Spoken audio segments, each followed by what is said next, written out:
Yo, welcome to Book Club. Today, me, Connor, David, Seth, starring our book Twilight of the Idols by Friedrich Nietzsche. We're excited for First this one. Nietzsche book.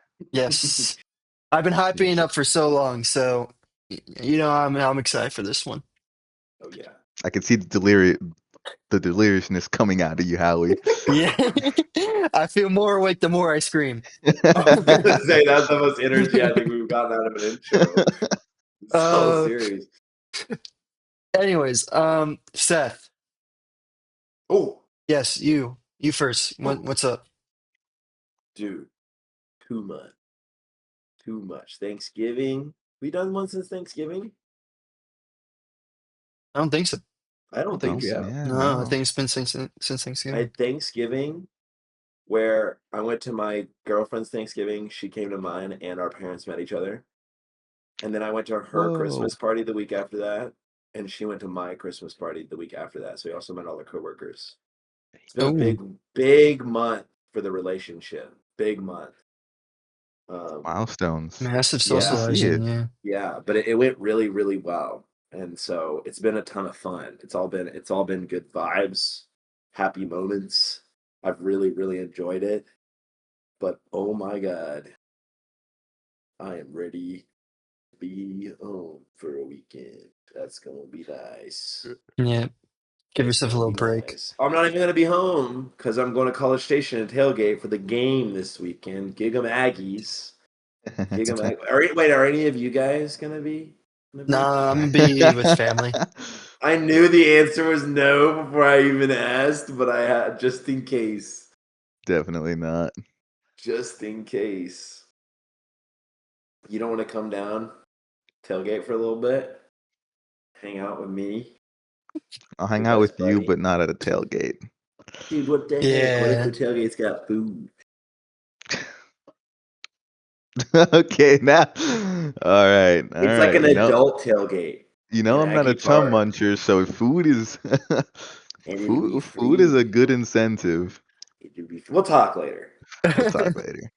We'll talk later. But yeah, so it's been a busy couple weeks. It's been so busy outside of work that I forget I have a job sometimes, which is horrible right now because now I have to work again, and I kind of forgot how. So that's what's going through that's what's going on in Seth world. Remembering how to work. Have you just taking a lot of vacation time and stuff? Yeah, yeah. I had a lot saved up, but it's just it's been long weekend after long weekend. I haven't Mm-hmm. done a full 5 days in the office for a month now. I So see, it's, yeah.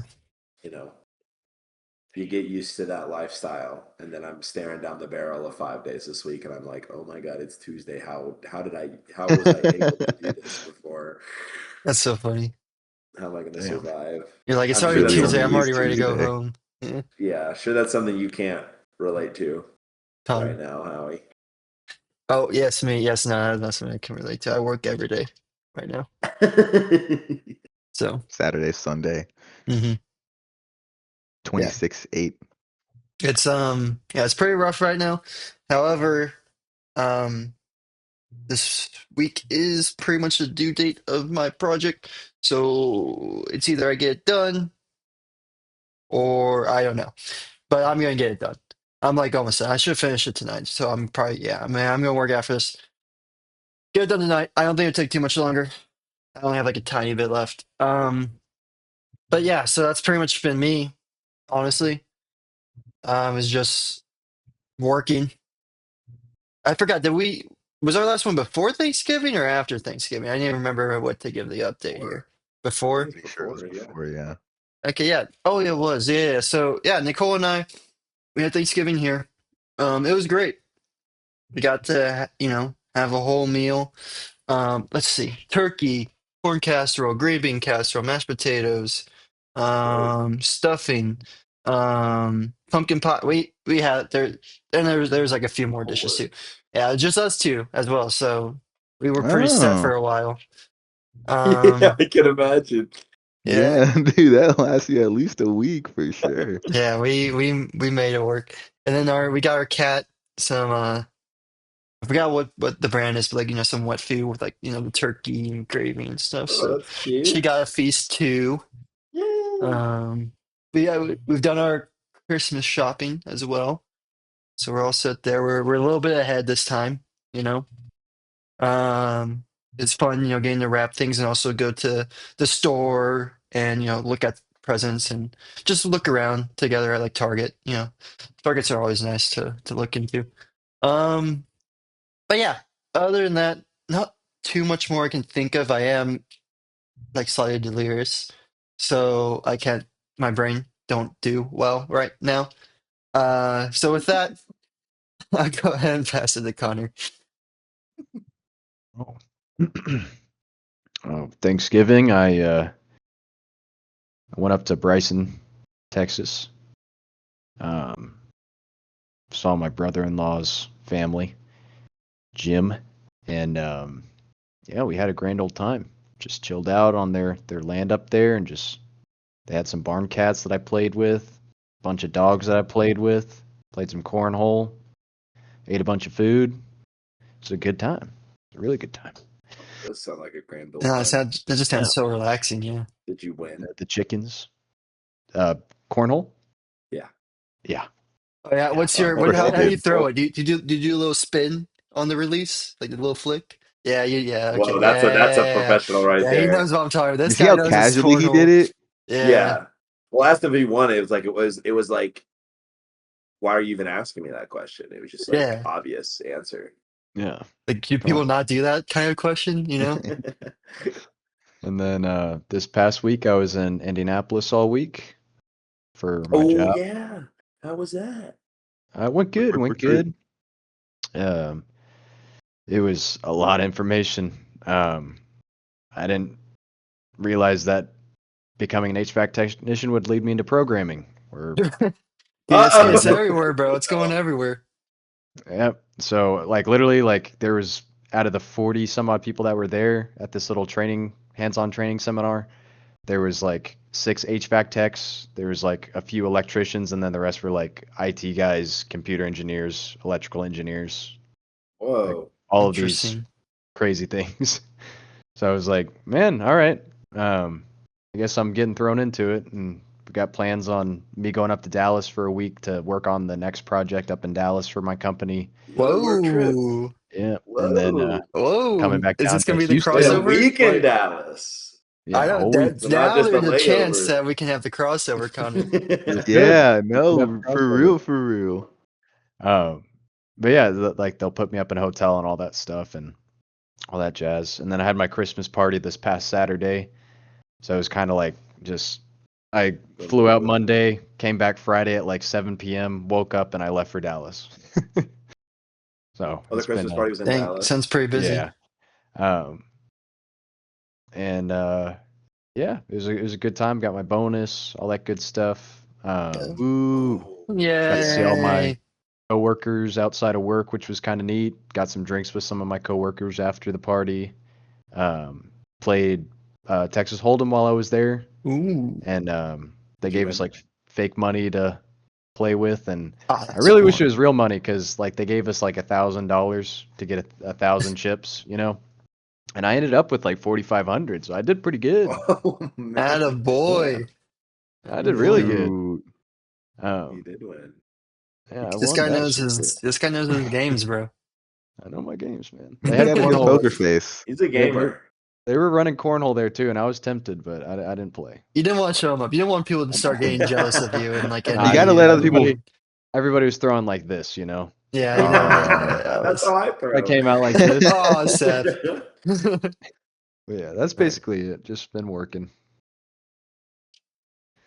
Last but not least. Exciting. David. well, Thanksgiving.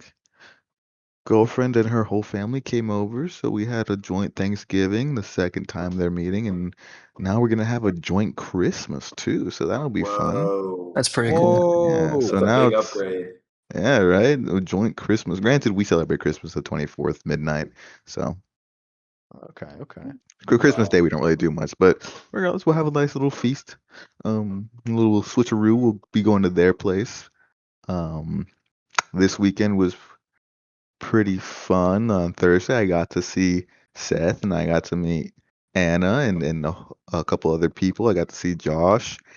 Um, then Very Friday nice. was girlfriend's company Christmas party, which I went to, and then we went to a secret, super secret after party afterwards where the bosses weren't invited. Um, Ooh. it was just at Rose. It was just a club. It wasn't anything crazy. And then Saturday, I swear I had something Saturday, but it's all getting jumbled together. Wait, David, did you have to dress up for your Christmas party? Did you have to look the nines? Look the nine. I always look the nines. Yeah, but I Yeah, made I like a. respect. I like that response. Okay, wow, I walked into that one. Never mind. No, I'm messing. Yeah, no, I didn't dress up like crazy. It was just, casual upscale kind of Okay, thing. okay. Um, Shoot, oh yeah, Saturday was graduation party for a friend. They had a whole bull riding thing going on there. It was pretty cool, pretty fun. Food and then nice company. And yeah, work has been working. I've kind of gotten this upscale motivation work recently, so that's been pretty nice. And also a reinvigorated motivation for doing my own hobbies in my own time again. As you can see, my workspace is kind of a huge mess right now because we're upgrading. But yeah, the whole metalsmithing is going to be a reality very soon. Just gotta slowly accumulate all of the tools that I need. Slow and steady. But What yeah, that's about it for me. what's metalsmithing? I mean, I can like make assumptions, but I'm curious to know Mm, about it. I think about it just as jewelry making, That is basically. not what I was thinking. Jewelry making, but like with hmm metal? You You know, sure yeah, you can't yeah, make a cast. sword or something? I definitely could if I got bigger materials, but right now I just have like small little crucibles. It's like stuff for rings and smaller things. So Okay. I'll I be, see. metal casting rings and then fixing them up, filing them. You finally using my hobbyist machine over here for more than just a decoration. And yeah, That's yeah, nice. that's gonna slowly I'll get those skills up. I've been in my brain for the past like I don't even know 8 months now. That must But feel yeah, good. Dude, that'd be yeah. so nice to have. I mean, Mm-hmm. even just like present, like giving people presents too, like your loved ones and Mm-hmm. stuff Mm-hmm. like that'd be so Custom cool. made. I Yeah, know I've made it when I can make my own engagement ring. There you go. that'd be crazy. There you go. But That now would be then actually it has so to be cool. real good. Yeah, yeah, you Oh, of have to make course. sure that it's like It's definitely not gonna be your first perfection. one. Oh no, 1000% No, not. yeah, First one is gonna be a nice, simple, regular, just band, just a good old silver band. Nothing There you go. crazy. But nice. yeah. Does that mean you're gonna have like silver in your house? Just like a brick of silver? Like how are you Silver pellets. okay, okay. That makes way I that's think I think quite Connor asked me if I wanted something for Christmas, and I said, you can just get me some silver. Go to the silver market real Is that, quick. Just is that? Oh just yeah, yeah. raw Let me materials. just spend all the money I've saved up. No, silver pellets. Silver pellets are Who actually needs not a that house expensive. when I could buy my friend silver? I got a bunch of copper I can give him. No, I do need to order silver though. It's not that expensive. I think for a gram, or I think either a gram or 5 grams, is about $70, and that's more than enough to make a ring, even Not like bad. 3 or 4 or 5. Okay. That's not too bad. Mm-hmm. 4 or 5 for 70, but no, that's not bad at all. Yeah, Well, yeah. you're actually gonna like never be once you do this, you're never gonna want to buy a ring ever again because you're gonna be No. like, I He's know gonna be that shit is judging every not single seven hundred ring too. dollars. Yeah. Eventually I'll Like be embroidering them. I'll be, actually engraving or putting diamonds and other yeah. fine fine jewels into them, and maybe necklaces will come next, and just be a Whoa, whole new hobby that I get to discover. A new art. Everyone that's super exciting. Everyone And then hit someone's like, David. Where'd you get that bracelet, bro?" It's like from my forge. I'm gonna be a manufacturing unit. Yeah, that would be so sick. Gonna be manufacturing my own nuts and bolts at some point. Whoa. Yeah. He's gonna make his own nuts. He's gonna Maybe as well. he's gonna have his own um, manufacturing company. yeah, dude. Leon's Industries. We're Leon growing. Industries. Look him up. Hmm. Well, yeah, Look 'em that's up. been me. That's been Find me. their address. Yep, Track 'em down. we'll make sure to get their address for everyone here. Just search it up on Google, you'll find it. Yeah, Okay, boys, let's I'm get ready to into hop this. into this book because is it me or is my reading comprehension absolute dog shit? Because No, man, I read the first This part and I guy's was like, rough. what am I reading right now? Well, I I think think part we of it just too like is like it was originally in German as well, so there's also the language loss. Yeah, You and know the meaning. German sentences are like period. So Apothegms it's and not as darts easy was to just like understand. over my head. also I realized, yeah, I was gonna It gets say, pretty abstract for sure. I think we might not all have the same translation. I'm realizing. Because It's all not, my chapter names. Oh wait, oh, did we get it split down the middle? bro. What book did y'all get? Oh, What the oh, heck is that? no. The same book from the same link. Why is he Yeah, I selling sent two Clearly not. so books? personally I don't have What? Amazon Prime, so whenever I want to buy a book, I just say, "Hey Alexa, can you order this for me?" And I sent her the link and this is what I got. Oh This is my shit! I only thought option. This like I tried to order that one, but the Ah, link only took me to this. yeah, this is the that's Penguins weird. Classic. Y'all missed out So too. yeah, chapter The one Yeah. is like Penguins. David said. Chapter one is called Apothegms and Darts. Well, Oh I guess we're shit! gonna have Apothegms. another another back and forth like the Yeah, I can't meditations. wait. But more dialects, better for discussions. I'm glad it's Ours, 50-50. That's pretty yeah. clutch. If it would have been just you and me completely different and how we encounter the same, that would have been a little embarrassing. Yeah. Yeah, that would have been tough. Ours is called Maxims and Arrows. Let's see. That's a lot more readable. Did am I stuck with the unreadable version I again? think Is y'all that got stuck with what's the happening? unreadable. Yeah. Dude, Uh, there was some stuff going on here, no. and I was rereading, and there were some words that were just they were not it. Well, Yeah. I mean, to kind of get into this, like the very beginning, I pick up, and I think this is like a common theme, um, especially in modern philosophy. And like people, I think have thought about this too. But the idea that like to actually try to learn the truth or like face one like the things people someone really knows, like they know for be a fact, but like they don't want to, can be really hard. You know, it's really hard to actually try to be honest with yourself about what is going on in truthfulness. And I think, you know, I think that's kind of been touched on in the past, but it's just because people, I think, are scared. It kind of goes with, people looking up something that validates their pain. People are scared to get something that makes them makes them feel discomfort or, that they don't agree with, even if it is like the truth, you know? And so, but this is obviously speaking to a much like darker place, kind of to the point of like absurdism, I think, like the truth of like meaninglessness and that stuff. And the common thing with Nietzsche is that he's always like, dude, I know too much stuff and it makes me depressed. And so, and he's like, so be wary about like, before you start trying to dive into the truth and stuff, which I think is an interesting idea and not just spreads into the steepness of Nietzsche's point of view, but just in general, I think. Yeah, I I think want to say, oh, go ahead, Seth. no, you go first, David. Well, I might take this conversation into a completely different space. Yeah, no, I'll go first. All right, go first. No, I'm just kidding. Connor, Oh Connor, man, Connor. I was waiting This dang. for I was guy, ready. it. man. I was ready for the third part. Get third partied in my own uh, conversation.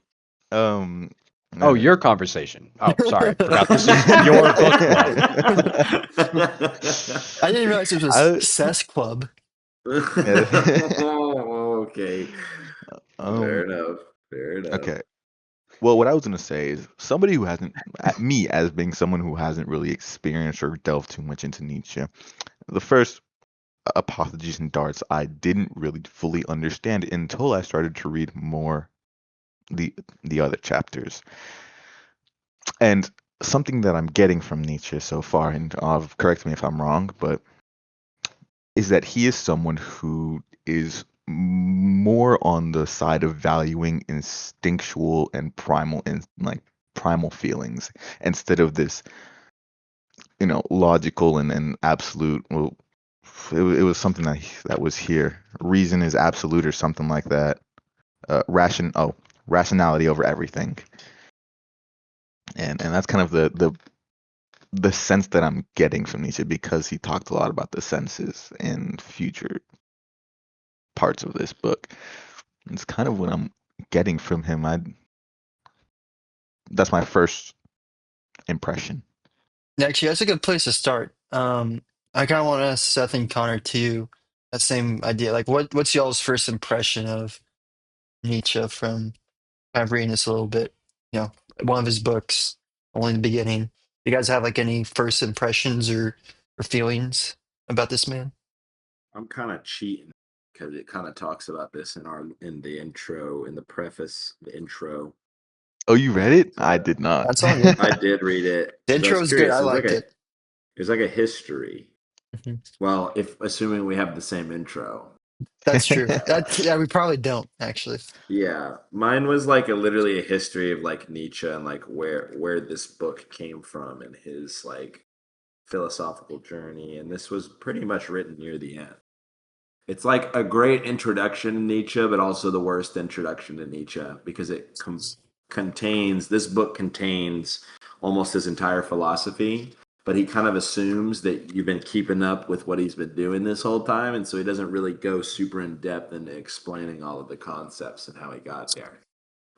So to answer your question, at this point in his life, he doesn't give a fuck. He's just spitting. Like that's his goal is to just get to truth, no matter how unpopular or cynical or uh, offensive it might be.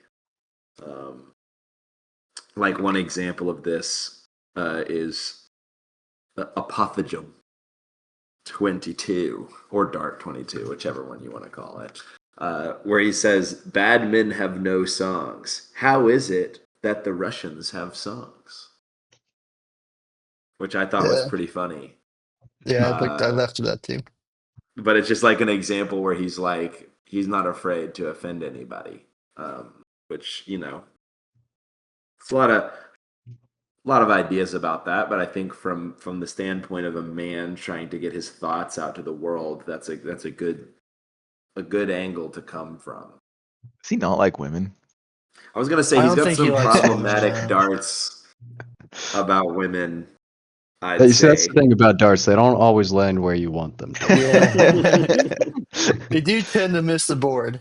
You do tend to miss. Sometimes they hit the cork. Yeah. To kind of No. go off that, there's like real quick, Connor. I want to say this one thing, and I'm gonna go Yeah. to you. So be ready. Okay, think. I'm ready. I'm ready. All right. Think, just in All case you right. Okay. haven't been doing that. Number I 12. haven't. Because it's I'm gonna Seth's start. conversation and all. Right. Shut I up. didn't know I was allowed to think in Seth's conversation. You should just be blindly listening. Maxim number 12. Um, if we possess our why of life, we can put up with almost any how. Man does not strive after happiness. Only the Englishman does it. So he's like automatically calling out the English. But like I'll You be can't like, help but roast. it's crazy though because like before he like just roasts someone, it's honestly a bar, and then he Yeah. just roasts someone. Yeah. It's That's kind also of Wait, funny. do you want to hear our translation? Can you just say it real fast? yeah. When one has one's wherefore of life, one gets along with almost every how. Man does not strive after happiness. The Englishman only does so. It's like it feels like I like Marky yours better, Mark. Howie. Yeah, it all just feels like Marky Mark. The wherefore of life. See, that's where I was going with this. Is this kind of feels like Marky Mark to me in a way? You know, it kind of just sounds like a guy that's just writing in a journal, and then he's just like, maybe I should print that. You Yeah. know, it's just kind of like, this is what I think. Here you go. You know, Well, it's that's what in, I got from it. it's interesting Does that you follow mine say with a that. don't give a fuck.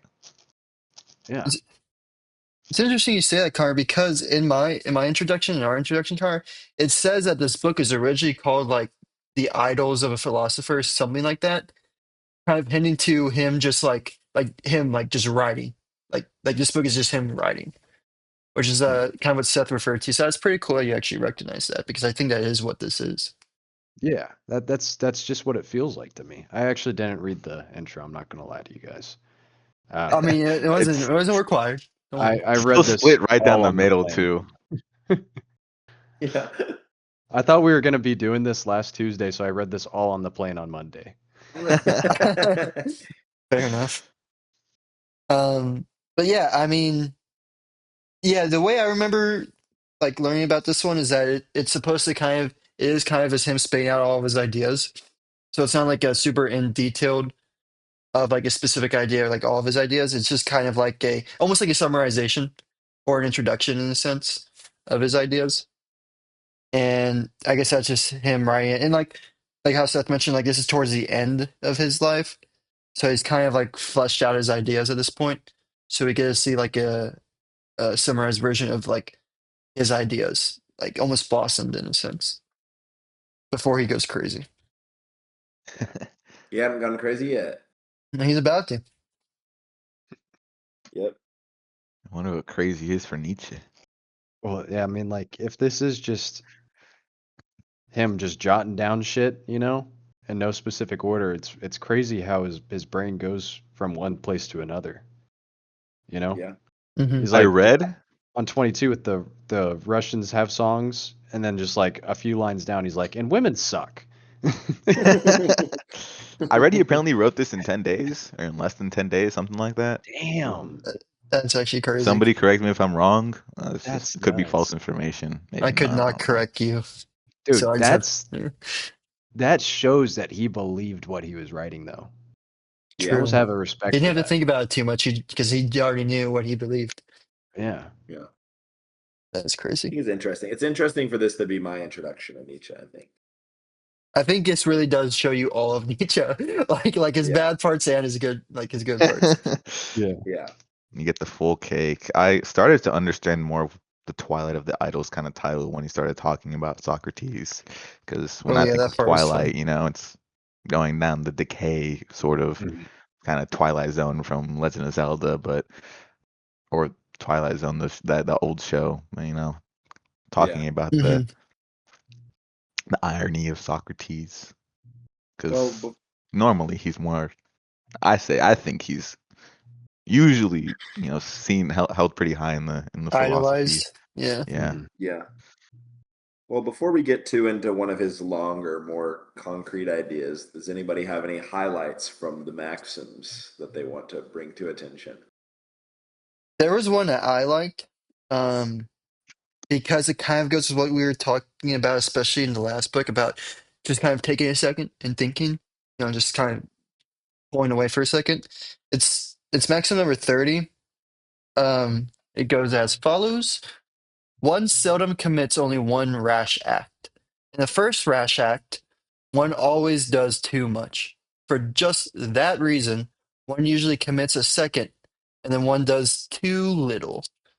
And I thought that was interesting because it's literally the idea of like, okay, I just messed up. So I'm going to try to overcompensate. Oh, I just messed up again. You kind of Mhm. like feel like a rush to fix it in a sense and overcompensate. Yeah.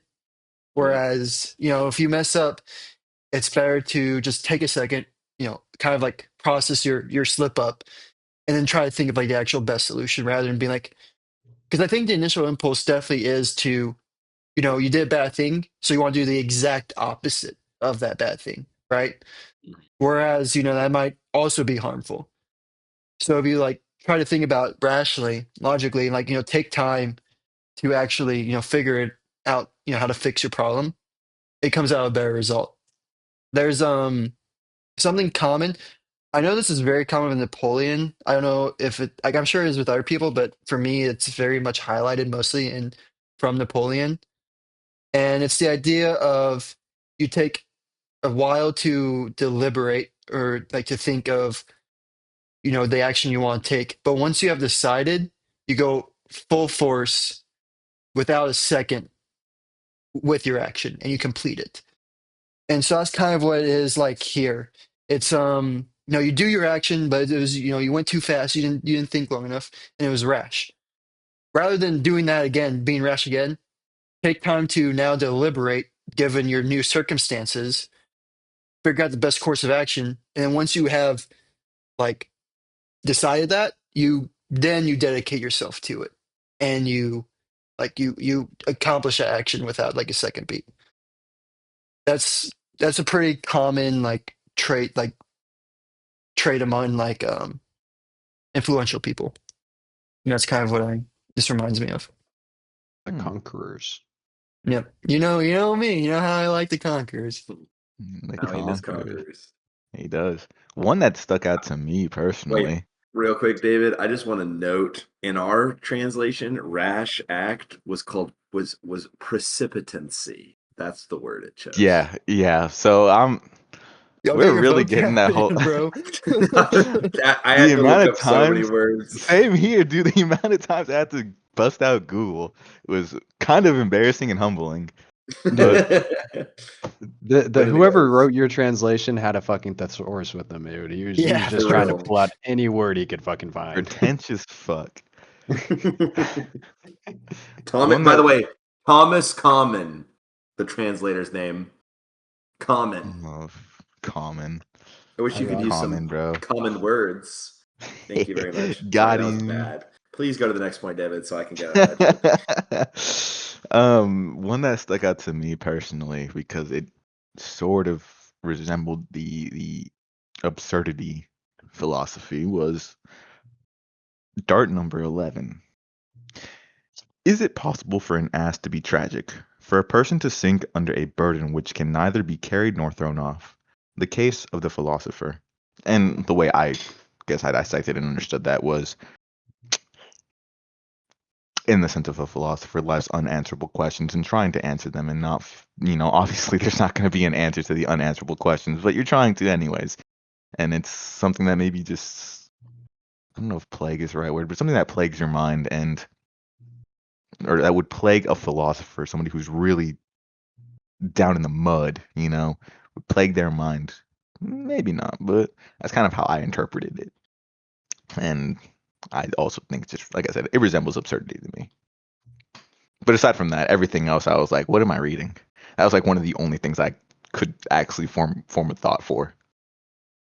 Yeah, I think your callback to the absurd is good here because it's very Sisyphean, the idea of like a something that's like too strong for you to defeat, but yet you can't help yourself but continue trying. Um, although I think from Nietzsche's point of view, it's where absurdism is kind of almost ends up becoming this like happy philosophy at the end of it, depending on how you interpret it. Uh, Nietzsche's really locked in on the fact that it's tragic, that it's like a curse, you know, to Yeah. be a philosopher. I think it's kind of multi-layered too. I think it's that portion too where the fact that you can't know everything, and like it is a burden to like try to figure out everything and just know you can't. And also the fact that I know the saying has been before, but like the truth is usually like negative in a sense.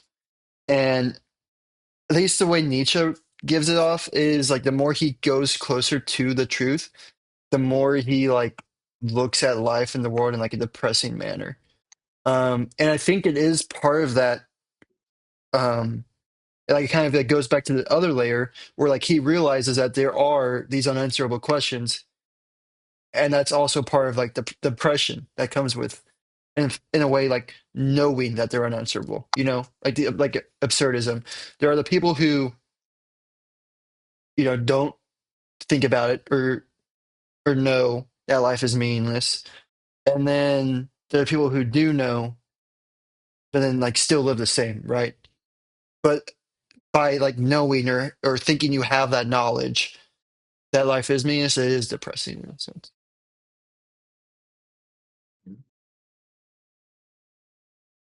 But it's a good thing we already covered how to live life with Yeah. with Yeah, this check note. out our series on Myth of Sisyphus. Yeah, and buy the book Great using read. our Amazon affiliate link in the For all our description. worldwide listeners out there. Mhm.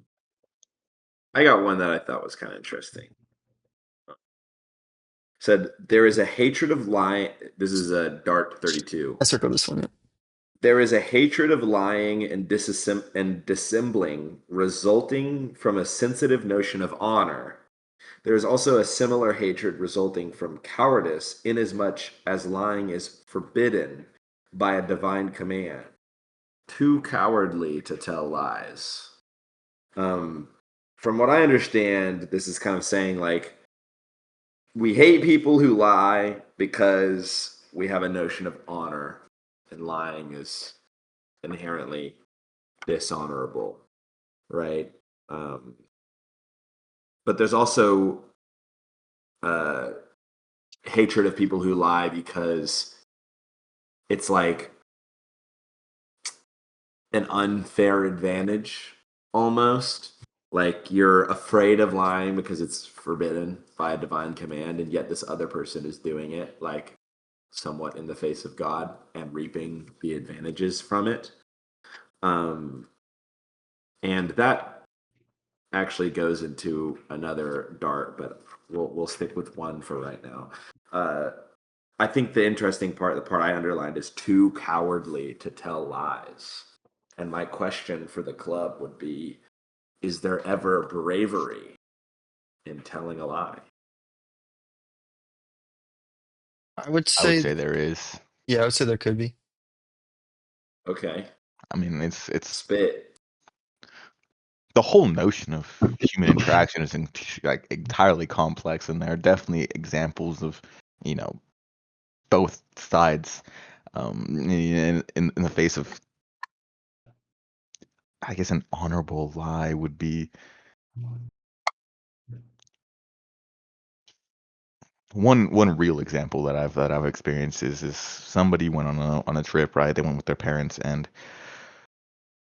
on this trip they got very unfortunate news about the family, and throughout the entire trip they decided to keep it quiet and not mention it. And I don't know if you could consider that a lie, but you're definitely holding the truth from them.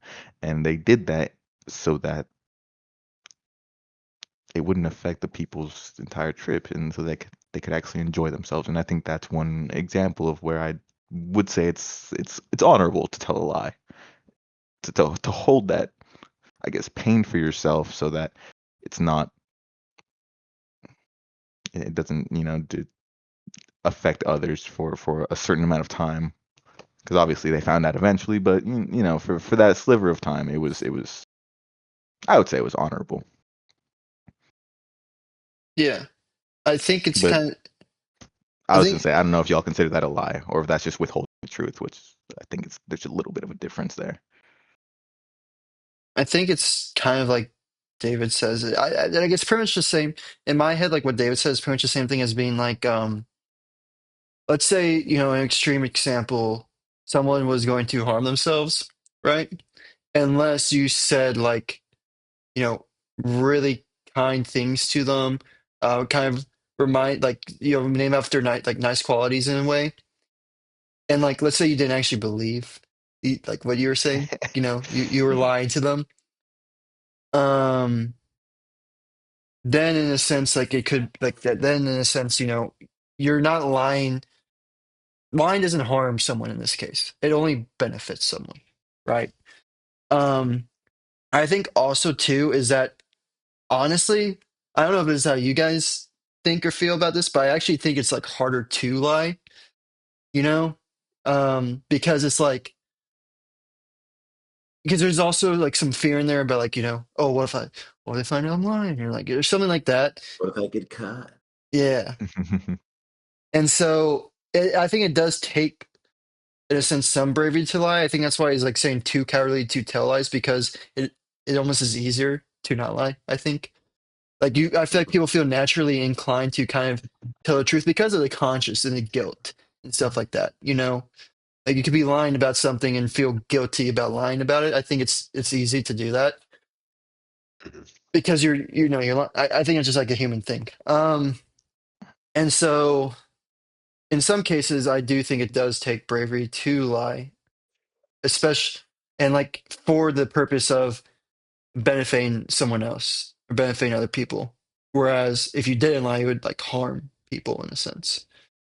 It kind of goes to that idea of like this, like a almost like a dystopian society where like the government is lying to the people to like shield them from like this harmful knowledge or something like Man, that. Yeah. that would be utopian. Will that be utopian? Sadly, we live in the dystopian version of that. Yeah, Oh, where my they lie bad. to keep knowledge that would help us.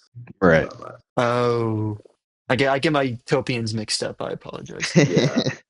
Thank you for Give coming in Utopia. with the backup Because comment. like my question would be, do you guys think with that framework you've put forward that you would be okay with lying to spare someone's feelings? Because I think in some ways there's a bit of cowardice in that where you're afraid of like the negative response of dealing with their reaction to how you truly feel, but I also do, but the flip side of it is sometimes I do get frustrated by people who just have the inability to not say their opinion at all times, even if it's a very negative, rude idea or thought. One of my favorite phrases I think of all time is "It depends." I think that it Yeah. answers. really does. It really does because It is situational. it's there are times where you Lame. could be more afraid of the consequences of the person's reactions, or there are times where it's not that you're afraid of the person's reactions, you're just trying to protect that person from that reaction. Like, I don't want a nuanced idea. I want a formula for life, guys. Tell me, see, because There's Connor. no like, formula for life, Seth. Nietzsche says it obviously, himself. yeah, like obviously, like lying's bad. I pride myself in that I tell the truth the vast majority of the time, right? But there are those situations where lying is the best outcome because, like the whole point of philosophy is choosing the best course of action for the community, right? Or in some philosophies, at least. Uh, but, Disclaimer. like if I'm, just like sitting in the kitchen eating some dinner or something, and my dad pulls up and he's like, "Hey, you know, uh, Trump did this, Trump did that." Do I tell him the truth and I think that he's a prick for saying anything about it? No. I just brush it off. That's the best course of action in that moment, you know? It's Yeah, like Hmm. peacekeeper. yeah, there's no reason to start some shit whenever it doesn't need to be started. Completely agree. Have you all ever read How to Win Friends and Influence People? No, I have I read not. I read like the first couple chapters of it. Okay, okay, It's an we'll go. We'll interesting go. book. There's a part in the book that this reminds me of, and it's the author and someone else were at like someone was hosting an event or something like this. Okay, and so the host says a quote from something I forgot what, and he says it was from Shakespeare, and so the author is like, no, it's actually from this.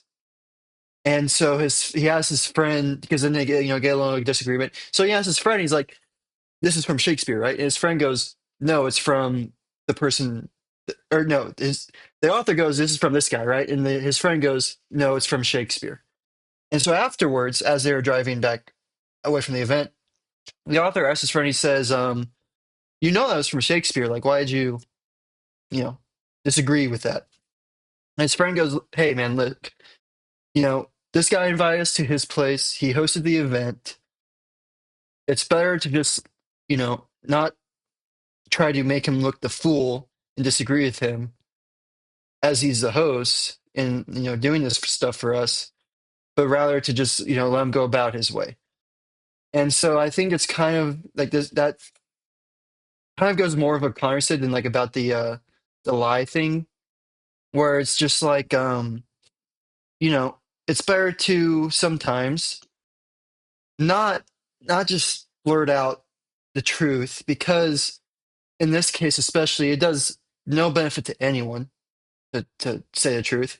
The only thing Yeah, it nobody's does, hurt by misattributing that quote. yeah, the only thing it does is make the other person look dumb, and now this person doesn't like you and stuff like that. And Yeah. so that in this book, by the way, I will say it's very good. Like, I mean, How to Win Friends and Influence People. It's definitely very good for like personal connections. And I think that this is where it might separate, the lying and not, saying the truth and how you actually feel. I think it blurs into when you go into more like the business world and where you have to be making the correct decisions and stuff like that. Then you have to be a little bit more, I don't want to say hard headed, but truthful in what you think and not Yeah, worrying because so much about politeness. there's like a big difference between this guy thinking this quote is Shakespeare and it not actually being, and this guy thinking that this is a 24-volt power supply when it's really a 240-volt power supply. Like that's a that needs to be corrected as soon Yeah. as possible. That's gonna fry your controls right there. Yep, You that's hook gonna that 240 up, that's gone. that's gonna be a You're problem. going to see some sparks. Situational. Unfortunately, it's situational. It is. You just wanted to But argue. I I, did. I I do just have wanted to create a discussion. I do have a line in here. Sorry, what are we calling these darts? Maxim. Maxims. It depends on Uh, what translation. this is a Yeah. maxim. The Off gems. us chums over here that have the easier Yeah. read. You The chums know what's We have up. finer tastes. Let's put it yeah, at you that. Yeah, you and you don't gluttons. even understand him apparently. Yeah, you gluttons of delicacy. Don't even know what you're eating. Just got Uh, brought this 3-course dinner. Oh and man. this line can kind of, in my mind, play into the whole lying bit, right? It's kind of like if you lie on your resume, right? Um, so it's maxim number 21. Only those situations in which illusionary virtues are of no use, but in which, like the tightrope walker on his rope, one either falls or stands or gets off. Right? So basically, it's one of those scenarios where you either fail, you succeed, or you give up. In my brain, right? And all of this is revolving around a scenario where you have set up this illusion that you could do something, you know? So like let's use the tightrope as walker as the example. Like he's like, hey, yeah, I can walk across that. Well, he can either walk across it or he'll fall off or he'll try to get up on it and he'll be like, no, actually I can't do this. You know? So question for You, chat. you either do, Scenarios. don't, or fail trying. Is there more than that? I got you. Like, I'm actually pretty curious. You guys think there's anything else other than succeeding, giving up, or failing? Like, is that easy to find like that? I say it is. I say it's easily defined as that. Yeah, I I mean mean, it's a pretty simple. The third option is really the interesting one. I think a lot of people can get behind you either succeed or fail, but I don't think a lot of people see. I think some people see giving up as failure. Mhm. When I do hmm, genuinely, I think it's an important distinction. It kind of is its own thing, I'm you glad you know. said that because that's what I thought whenever I read that. I was like, that exact thought went through my brain. It's something Yeah, that I've personally never made the distinction about until just now, because even when I read it, I think my yeah, eyes glazed over it. yeah. Same. I'm glad you brought it up because I didn't think Hmm. about it until this moment. So Yeah, because I feel like I don't know if that's a habitual thing or if that's nurture, you know? mhm. Um, that we associate giving up as failure. I almost think that admitting that you can't do something is kind of goes along with the whole honesty thing. You know, it's better Yeah. in certain scenarios to admit that, hey, I'm not prepared for this. You know, see what I'm saying? But Dude. there's also times where you might think you're not prepared and you just need to get out there and try it because you might still be able to succeed in Right. that moment. Like Get giving out up there and is giving fail. up. Yeah, giving up can happen regardless of whether you were going to succeed or not. You know, Right. Yeah, which is But hard, man. um, basically, whenever I first, I've also realized I talk about my job way too much, but here we go. When I first started my job, right? I remember like the first time I did a service call by myself, right? It was one of those moments where I can either succeed, I won't succeed, or I can give up, right? And I remember it was just a simple thermostat that was faulty. But I had talked myself into a wall thinking that it was the control board of this unit that was faulty. Thermostat, $300, right? Control board of the unit, $4,000. Hmm. I was convinced this was the problem when it was this. If I would have had just said, you know what, let's try it, let's quote the control board, and that customer spent 4 grand to get their unit up and running, and it was not the problem, I was 3 weeks into this job. I would have been fired. Like, Yeah. yeah. I am so glad that I gave up, and I know this is crazy, but I'm so glad that I gave up, and I was like, "Hey, Josh, I can't figure this out." And he was like, "Well, did you try jumping out the thermostat?" I was like, "No, I didn't try that actually. I'll go try that." There That's you all it go. was. Is interesting. Well, Yeah. you So tried though at first. yeah, but you see, this is the thing, right? I didn't necessarily. I gave up. I gave up. I made the lifeline call. Tried the thing that he suggested. That's part of teaching, right? Is not telling you the answer, but having you do the route to the answer, right? Um, but I didn't succeed because I didn't make that call by myself, you know? Yeah. So But it you didn't is one of fail those either. scenarios. Exactly. I didn't fail Hmm. either. So I guess that maybe is the fourth option right there. Why not all of them? Try to succeed and then give up. All of the above. All of the Well, above. I kind of have something similar circumstance wise because there's two times when I was like doing something with the intention of fully committing to a business, right? So I created an LLC twice for two different ventures, and the first one got a little bit more involved. We actually made some money from it, um, and then it was a co-founder, and then it turned into just me. And I was like, and I was trying. I was like doing like advertising on Pinterest and like stuff like this. But then it got to the point where I realized that I didn't like. This was like back when I first was like, dude, I just want to get rich and make money and just chill. So like I was really like kind of went into this for the whole goal of like really making money, like trying to Mhm. make it big in a sense. And eventually I did give up. I stopped, putting money into this advertising wise and stopped working on it. Took down the website and everything. But I try to succeed. I wouldn't say I failed. I think failure in the case of starting a business is kind of like you're almost bankrupt. Like I think that's failure because like I kind of gave up before I really tried, like before I went super deep into it to succeed or fail. And so, but like the thing is though, is the moral of the story is I learned a lot. I learned a lot about who I was as a person. Because I first I was thinking, I was wanting to chase money. I thought that's what I care about was like getting money and I can just do whatever I want. I did learn that I do want to do whatever I want. I want to do things that I want to do. Um, but in this case, I didn't want to do this venture. Like I just didn't really enjoy it too much.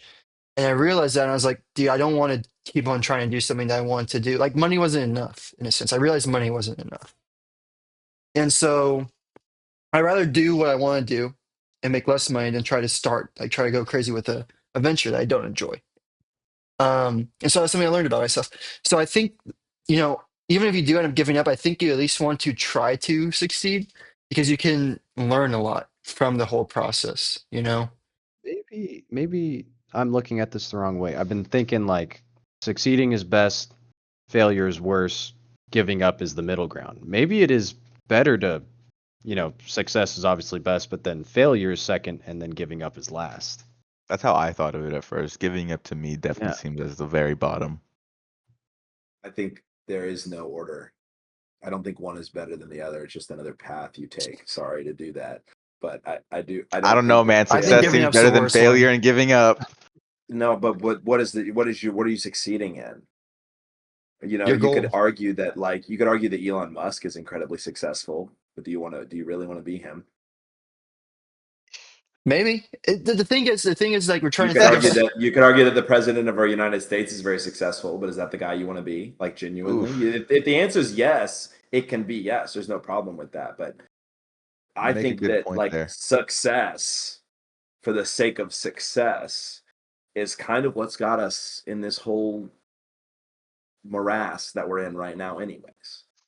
That is a good point. I think That is success is subjective. Um, Success looks differently for a lot of different people. mm, So when you speak of success, really, when you say the word success, it means different than when someone else says the word success. Okay, I like that. And so it's not because people do like to think of like, for example, like becoming an actor is successful. I don't I don't want to be an actor. To me, sure they did well off for themselves and what they want to do. They probably were successful in their sense because for them success was becoming a famous actor. For me, that's not success. Success is something else for me. Um, so I think when we talk about success, people shouldn't look at it as like one thing, and I think that's really hard now. I think that's part of the issue with the current world is that with especially social media and glorified idols like actors, artists, and all this stuff, people get like one idea of success, and people think that very like this is true. the only success, like this is what success is. And so it's like Success looks like yeah, that fast cars, mansion. Yeah. yeah, exactly. And that was me with the whole like business I try to do. To me, I thought that was success, and then I realized, this isn't what I want. To me, this actually is not success. So really, people should, in my opinion, strive for what they think success is. And the thing is, too, you can be like me, and you might have an idea of what you think success. You might know who you are, right?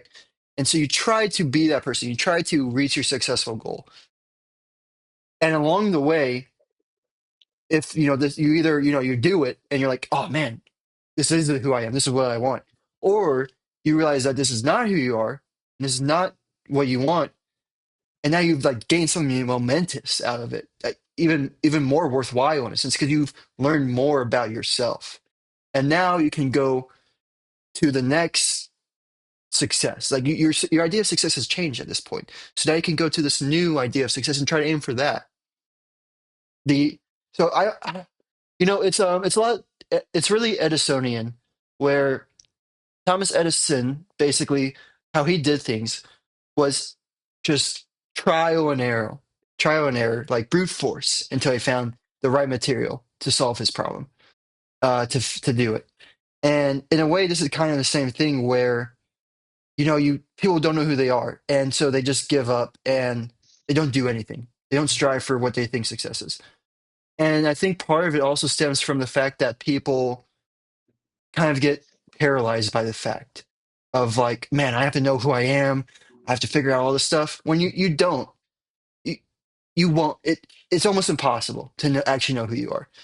So it's like there's iterative process though of thinking you know who you are, and then just finally going for it, even though you're not entirely sure.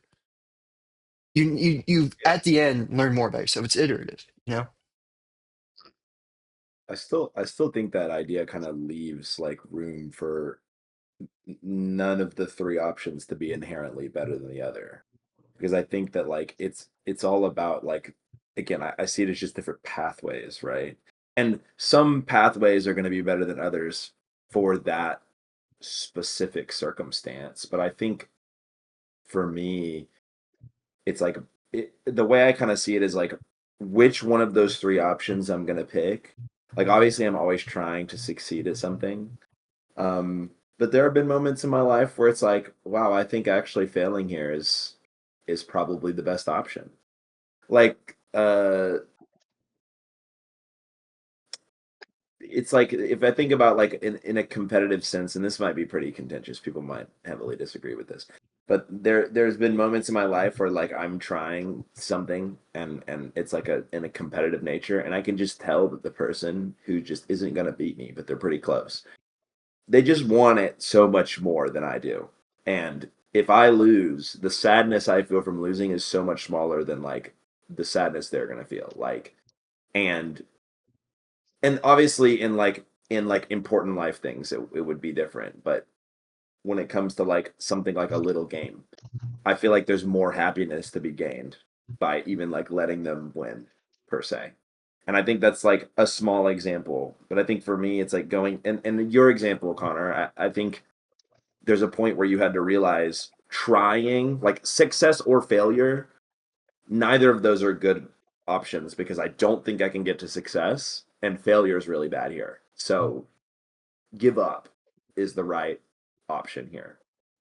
But there's been other times in my own work where it's like I've had the option to give up, but it's like I think I might be able to get to success, and even if I fail, I learn something valuable. We have to try here. Give up is not the option, right? I think that it's a little more. I don't think one is better than the other. I think it comes down to a situation by situation basis, and like the best way to move forward is to figure out what's best for me moving forward. Which is the path that leads down a leads me towards what I want to do. Because also, like you said, Howie, it's like sometimes you have to fail to figure out that you didn't even want the success in the first place. You know, you didn't actually want to succeed there. You thought you did, but once you actually went through the effort of trying, you realized, wait, actually, this does not align with where I want to go. Succeeding here. So I think you could argue for all three, depending on the situation. Yeah. Back to it depends. It all depends. No, It I all guess no. Y'all made a very good point. I can't quantify them anymore. And hearing all the dialect. There you go. Glad I could add some more confusion in your life. Yeah, if this No, book wasn't confusing This enough. is clarity, not confusion. Ooh, I like that. Yeah. yeah. No, and David makes a good point too.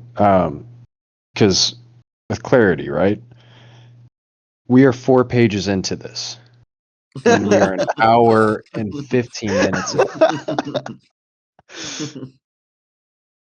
or an hour and 30 minutes almost in. We might need to move on. Dang, he's spitting. He's spitting. This guy's He's on to spitting. something. He's spitting. Okay, no more darts, guys. Damn, No, no, No we no. more could really go. darts. I mean, We could literally real. spend an hour and a half Yeah, on darts. are the darts essentially just the summary of all of his thoughts? Essentially, is that I what it think they're was? quick. They're quick mag. Yeah, kind of like Marcus releases. They're quick They're Okay, maxims. quick thought magnets, man. That's just reminds me of Marky Mark, man. Yeah, fucking We Marky used to Mark. spend a whole freaking session on one book. Yeah, yeah. that is crazy. That's why I that was gonna took say us so there's a long. part of me that almost just wants to talk about these the whole time, and then we can just Me save the too, rest man. of this reading Dude, for yeah, next I book kept talking club. about that giving up thing for probably 30 more Dude, I'm minutes. I'm That was so such an. down. I'm so glad you brought that up. Okay, you guys just want to focus on the arrows for now, and then we can Yeah, we I'm close could. down. off So with the because next. if we start working on our There's way more through the stuff, here. There's so There's still much. more here I want Yeah, to talk because I could talk about. about the problem of soccer. Honestly, we could talk about the problem of soccer for a while too. I I'm Okay, think. getting cool. yeah, I'm Fine getting with more that. clarity on these because at first I was so lost reading. I was last night Yeah. I was reading through it and I was like I was reading with was Alexa. I was like, dude, let me read this out to you. This sounds really crazy to me. I don't even know what I'm reading right now. Like, what what is this? Who wrote this? Do you guys see the Oh, magic of Nietzsche? You know, we've talked about uh-oh. so much reform. I'm just four Uh-oh. pages. Is I'm he just gonna, saying. is I'm this gonna be just a Howie victory lap every time we I'm join just the saying. book? I'm just saying this is unprecedented right here for us to only talk about part of what we're supposed to read for a whole episode. Yeah, I'm it just is a saying. new This is that is a new thing. I think part of it is because our last book was so narratively focused that where this is more like hardcore like philosophizing, you know? mhm. And Yeah, I it's like think, some man, deep I'm really questions. glad you brought that dart Connor, Yeah, because that I was didn't so even good. highlight it because I didn't really get it. And yet I Yeah. just had a whole ass conversation about it. So thanks for Guys, that. I think we're growing as philosophers. Oh, We're no. starting. It's starting to. We're starting to read enough books. Yeah. Whoa, I love it. Maybe some I have Kant one. Put a in special here note at to some that point. one. Can I propose the next dart? Of Of course. course. Proposed it. So dart 19. He says, "What? You choose virtue and a full heart, and at the same time gaze with envy at the advantages of the unscrupulous? With virtue, however, one renounces advantage at the door of the anti Semite." I don't know why he included that last part about the anti Semite at the end, but Y'all it's have in that? there. Yeah, yeah, we have that. This one is I got a little called out a little bit. Not as much now, but in my past, I've definitely been this moment where it's like, it's so hard to be good. I have to give up all these great things because I'm just so good. I don't lie or cheat or steal. If I lied and cheated and steal, I'd be so much more successful, but I don't because I have so much virtue. And it's like, he's so right. Like, what the heck? You're supposed to choose virtue to, like, be happy. Like, you're not doing it to be over people and to complain about how you just wish you were a bad enough person to lie and cheat and steal. You just, if only. It's almost condescending where you start thinking, I'm better than everyone else because I don't, I just, I don't try to break rules and do bad things just for my own advantage. No, I'm too good for that. Mm-hmm. I think like that was a big part of the screw tape letters, honestly, this idea, Yeah. you know? Is It was Screwtapian. the patient was he was very troubled by this, especially having the two worlds of nobody understands me at the church and nobody outside of the church understands me. Yeah, exactly. It's like you kind of like end up putting yourself into this bubble, which ends up like literally hypocritical because you are, in a sense, doing the thing which you are not supposed to be doing, but like according to your own virtues and such. Mm-hmm. Oh, this ties in so well with okay, we're not gonna get too into it, but the decay that he was talking about in later chapters. Perfect. But anyways, for this one, the one I really wanted to focus on was the idea of virtue as renouncing advantage. Is like the concept of like true virtue being I don't I don't oh my gosh, this goes all the way back to screw tape. It goes back to a toast. Screw tape when it talks about the corn stalks and how we try to chop everything off to be like equal, where like his idea is like true virtue is being okay with other people being better than you, like being comfortable with not trying to eke out every single advantage, which is I guess a different angle, Well, actually, that's slightly different interesting angle. because now when you said that, it made me look at, well, in this case, it sounds like Nietzsche is like, and I mean, he probably is, knowing person he is, but it sounds like he's actually saying virtue is a bad thing. Um, Okay. because he says, but with virtue, one renounces advantage. And I think that goes Put it to in kind of what, quotes. yeah, quote unquote advantage. I think that goes to what you were saying right then about how, you know, it's actually bad to try to make everyone equal in the sense like cut the corn stalks, like how um, Um, Screwtape said. And I think that's what he's saying that's what virtue does, or is what virtue is supposed to do. And so originally, um, I looked at this saying, thinking that he's saying like, okay, you've chosen virtue, now stick to it. But it could also be like, well, maybe virtue isn't as nice as people think it is. I don't know. I, I'm just kind of like I'm just kind of talking. no, I kind of like that. Because I mean, I don't like it personally, but I like I like the way you're breaking it down because I was thinking at it as like the idea of being okay with other people being better than you, but I don't think that's what he's saying. I think he's saying being okay with not trying to be your best, being okay with not eking out your every possible advantage, which is like the inverse of the cornstalk thing. It's like actively trying to not grow, which I would agree is bad. I don't necessarily think this is what virtue does to you, but I can see Or where he's coming from. or is he maybe even just trying to say like being okay with being yourself? Mm, Can I bring in my outside Nietzsche knowledge into this conversation? no. Yeah, sure you can. I Absolutely I not. don't know if I should. Like that's the thing. I don't know if I should. Like You're maybe gonna maybe I Is should taint it the leave gonna that. conversation, Maybe try to Howie. is it leave You're that. gonna knowledge? you're gonna It's taint knowledge I Seth's would not have conversation. if I haven't read other parts of like I haven't read Nietzsche before.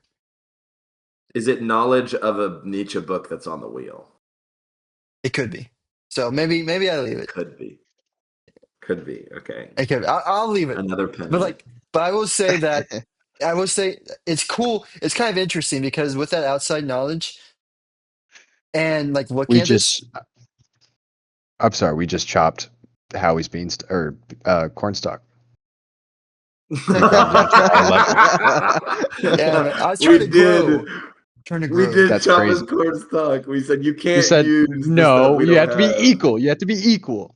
Dang, Ugh. wait, and as a Okay, result of fine. Use chopping it then. no, as a You got result to of use it chopping now. down his cornstalk, we chopped down our own because we don't get Yeah, now we don't get indulged to in this know. valuable knowledge. Oh my god. So we just stunted ourselves by stunting Howie.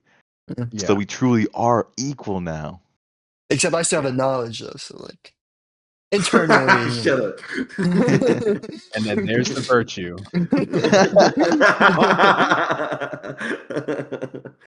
That's Wow. funny. No, now we need to hear it, Howie. Yeah, we Okay, do. all right, I can We Yeah, say we do. it. do. I Um, agree. basically, so one of Nietzsche's key ideas is kind of against this whole thing of equality. I think in the same sense as the screw tape equality, where we try to cut the corn stalks, and Nietzsche says or thinks that our idea of virtue and morality is a major cause for this cutting of the corn stalks. And so, with that in mind, that is what makes me look at this as him saying, like, but at the same time, like, I do think he does think true virtue in the same way Screw Tape does is good. But at the same time, as well, Nietzsche is very high on the idea of, and I kind of agree with him on this part, of selfishness in the sense of trying to be exceptional in your own way, and not try to give like absolutely everything of yourself to other people, or not try to go down to everyone's level of like this equal cornstalk level. And so when I look at this, that's why I could think like he could be against virtue because it renounces advantage, because he's kind of against the idea of renouncing advantage, because he thinks that causes people causes less exceptionalism in humankind, which I don't know. Maybe he's right. Maybe he's wrong. I think it depends. Um, I will say. I mean, I know we've kind of talked about this before, but Roman. time was very competitive. Everyone was trying to get above everyone else. So there was no trying to make the stock equal. And and now we have two volumes worth of the lives of people during this time, Roman and Greek, um, which every single one is just a great lesson in of itself. And these are real people's lives. They call Plutarch's lives, by the way, in case anyone's curious. And it's just interesting to think about because I don't know if we have that kind of stuff today. We have celebrities, we have NFL stars, NBA stars, actors, but I would not say that is the same as kind of the people that were seen back then. Of course, it was very political times, and it was easy to, in a way, rise to the political ladder a lot easier than it is now. Um, so that's also different. But I don't know, something to think about. It makes me feel like I have to change my whole understanding of virtue as not entirely just being equal to one another, and it kind of makes me go back to what Connor said earlier. Is kind of being okay with being yourself is a good virtuistic viewpoint because it. Like, I guess I was gonna tie it down to Socrates too, a little. Not Socrates, sorry, to good old Marky Mark and putting your absolute effort into everything that you personally do, putting that 100%. Where I wouldn't say it's selfish. That's just for. It's not selfish. It's just you just happen to be exceptional at it. Yeah, I use selfish because it's our language is limited, but I don't mean Mm-hmm. selfish in the common sense. Okay, okay. well, I think I think there's two common corruptions of this idea that can be ascribed to large groups of people, and I'll let you guys are smart enough to draw the line, but I'll Oh, put it I've out drawn it. there. And I think both these corruptions of this idea are dangerous and causing problems. So there's obviously like what we've been talking about, the idea that virtue is equality, right? And that and the dangers that can arise, can create from reducing exceptionalism, subjugating people, keeping people from being unique and different, and keeping people from advancing and the things that they're good at. But the other side of this is like what you said, David. I think being comfortable being yourself, that is good. It's a good quality. But the virtue is being comfortable with other people being themselves. And this also goes back to the screw tape conception of humility, where it's like being able to be proud of something great you produce, like regardless of whether you did it or someone else did. Like going into being like, this is a great piece of art. I just happen to make it. Or this is a great piece of art. Whoever created this put a lot of work into it, right? And not saying, oh, they're better or worse than me or anything like that, but just being proud of excellence, regardless of where it comes from. Um, I think that's the real virtue, and I think there's definitely a large contingent of people that wants that preaches strong equality, and that can be problems. And there's also a strong contingent of people that preaches being incredibly selfish and focused on yourself and excelling yourself, and I think that can also be dangerous. There's really a happy medium where you not only are you focused on excelling yourself, but you're able to be proud of the other people that excel and maybe even helping them become the best version of themselves, which is It's hard. virtue. I never, I've never put this much thought into virtue personally. It's It is kind of just a word that we kind of just Mm-hmm. be using, and nobody yeah, really knows Yeah. what it means. and it Like love. sucks. It sucks because the Greeks especially had such a great way to describe virtue, and it meant something completely different than how we look at. We freaking screw tape actually. You we give these words, emotional words that evoke emotion, but then we don't put any thought behind what they actually mean and things like that. Yeah, That's like literally what yeah. this is. We're Oh and man. I think part of it is our limited language, of course, which Nietzsche actually. Oh man, I was going to talk about this. Well, I guess we'll save it to next time. But like the idea The of language, linguistic, yeah. yeah. Uh, anyways, what was we going to want to say like about the middle ground and being extremely selfish and being extremely equal? I think that is you. I think you want other people to also be exceptional. I think the issue comes in when you feel attacked or threatened, and then you try to bring people down. And I think Yeah. that's like a very animalistic instinct and an issue with a lot of people. I think it goes into the idea of, thinking before you do stuff. And so that's part of the issue but like the thing is though, is like if you let people excel and they do excel, you now have something of a rival. And then that allows you to then yourself become better. It actually, the competitiveness, again, you know, you bring back a competitiveness and you become better as a result. You're pushed, you know? Mhm. Forced to compete, or else you're gonna be left behind.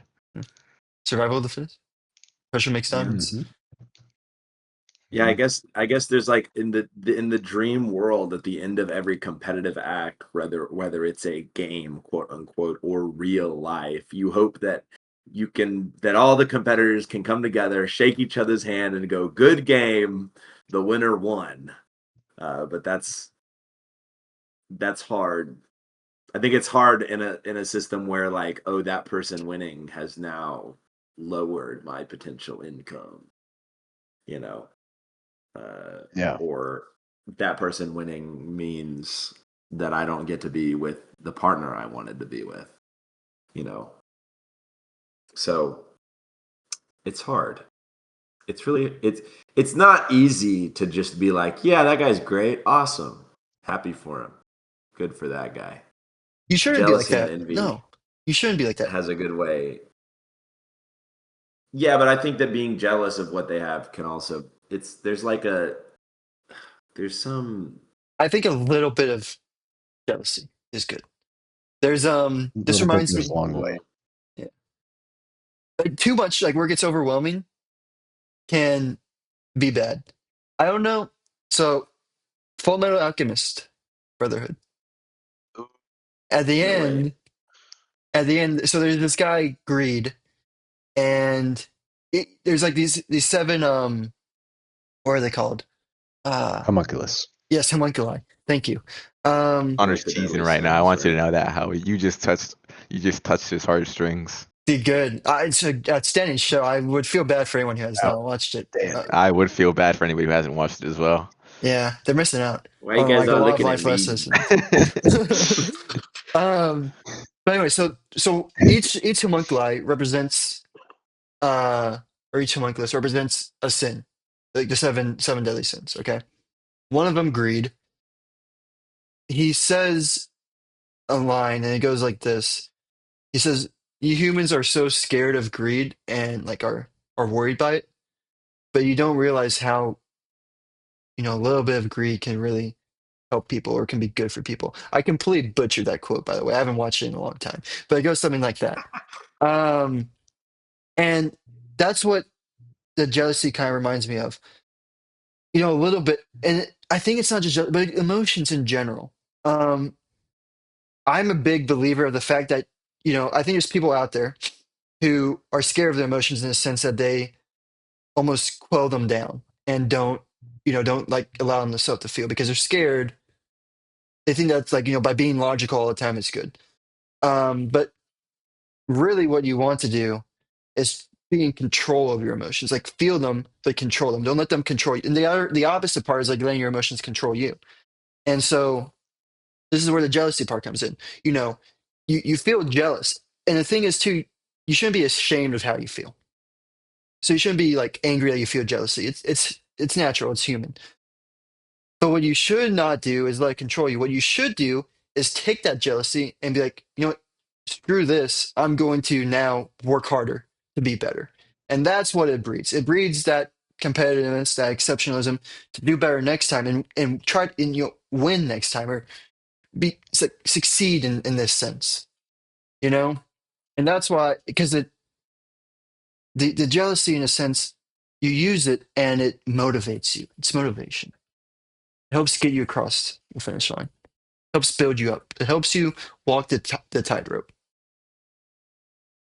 This is really strengthening my whole view of Nietzsche being more towards the instincts, like as I said, being more instinctual and primal in the feeling of human, being human, the human emotions of really living in the human experience and not trying to qualm whatever, like you said, not trying to qualm your emotions and using them as the gas that lights your fire. You should. See, I actually I I don't know if y'all can tell, but I really like Nietzsche, and it's because I agree with a lot of stuff he says. Even if it is a little um debatable. Obviously, I don't agree with some stuff How he hates his women woman stuff. confirmed. Yeah, obviously there's like some stuff where it's just I think part of it is a product of his time. Hmm. Just nationality and all this stuff. Back in the early 1900s. Um, so I think, This but is a like, Bismarck Yeah, that was like unification era, I want to say. that was yeah. Franco-Prussian War. wait, this is what? This is It's like like late eighteen Franco-Prussian War. hundreds. Yeah. Oh, it's like Franco-Prussian 1800s. War and like Bismarck unification of Oh, Germany. Yes, it's like okay. old Well, old. yeah. So like even more so then. So I think part of his beliefs, like part of these beliefs, are part of his age. But you have to like get past that stuff and then get to like the actual like good philosophy stuff that is like life. Yeah. It's just like Marky Mark. It's like if you read it wrong, you're just gonna become a misogynist. Like it's just gonna take you down that path if you're not careful. Yeah. Well, I mean, But Nietzsche's sister took his stuff and made a big proponent of Nazism. So like, Mhm. I mean, like, yeah, I mean, exactly what you say. Like you can like look at it a certain way to where it like literally produces the worst possible result ever. yep. Like the worst possible result ever. Ever, Um, yeah. so yeah, perspective, right? God, I came so unprepared for this. I was more prepared for everything after the darts. I kind Okay, of But that's want cool. to. You can take us through I'm that one. Yeah, no, yeah, no, you got I'm this next very one. happy. Don't put the pressure on me now. No, but I'm very happy. I'm very happy because it's given me a lot more insight personally for these darts. Because guys, oh my God, I was so lost on this. Yeah. Yeah, Nietzsche is someone it takes like you got to wrap your head around. It's pretty hard. I I'm want gonna have to go back to. and reread all these darts. Yeah. Every Well, single dart. if no one has anything else, I kind of want to at the end. He asks these questions of conscience. So I kind of want to Yeah. end off on these, but before I do want to like if anyone has anything else they want to talk about, please like bring it up. No, we're starting to wind down, Two so I think questions would be good unless there is something else. I have two quick ones that don't really beget any discussion, and then we can go. I like that in Dart 33, he says, "How little is required for happiness, the sound of a bagpipe. Without music, life would be a mistake." I'm with that. My Dude, shirt this Yeah. guy loves reflects music. If you that. can't, yeah, if you can't tell. Oh yeah. Yeah, but he's Oh, that one spitting. And spoke. then the one right after that, 34, he says, yeah, something in French. Yeah. Or no, yeah, German. that's French. I think so. I thought it was Latin for a bit because it's et, but it's 100% French. And then he goes, "There have I got you, nihilist. Sedentary application is the very sin against the Holy Ghost. Only thoughts won by walking are valuable." And I like that too, because I think my favorite moments of the book club are when we take like a word and we're like, "Oh yeah, that reminds me of this real life moment I experienced for real, for real." That's when that's when it really speaks to me beyond just reading the book itself. Get Yeah, out I there and like it. apply. connecting it. Yeah. Get Examples out. help me understand. Mhm. Yeah, same. I mean, they do. It helps you relate, you know. All right, I now want to help hear me these understand these questions. questions of Yeah, I want to hear these consciousness. questions. There's three. Should I read them all at once, or should we go one by one? I'm down with one by one. Okay. Yeah, let's Yeah. do one by one. Okay. You run on ahead. Do you do so as a herdsman, as an exception? A third possibility would be as a deserter. First, question of conscience. Okay. So it's kind of like Why the do you go success, ahead? failure, give up vibe, Yeah. where it's like, these are your options here. Which one are you? Are you the herdsman? Are you the one that leads people? Or are you an exception, kind of a lone wolf?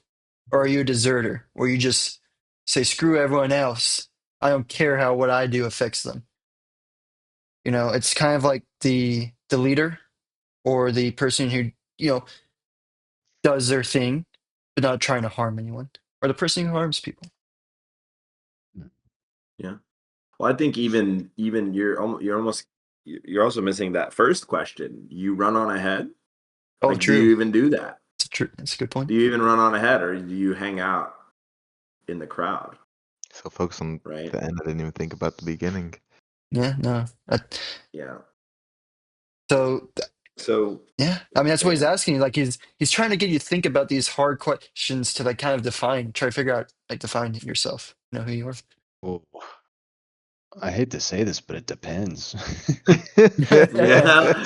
Yeah. Go No. on. Go on. um, I don't think I'm a herdsman. I I think don't I feel want to like be I a herd. herdsman, but I Yeah. don't think I am. I feel like in a group setting with like friends and stuff, I'm definitely like a You don't even run on ahead in a group setting. no, I Mm. don't.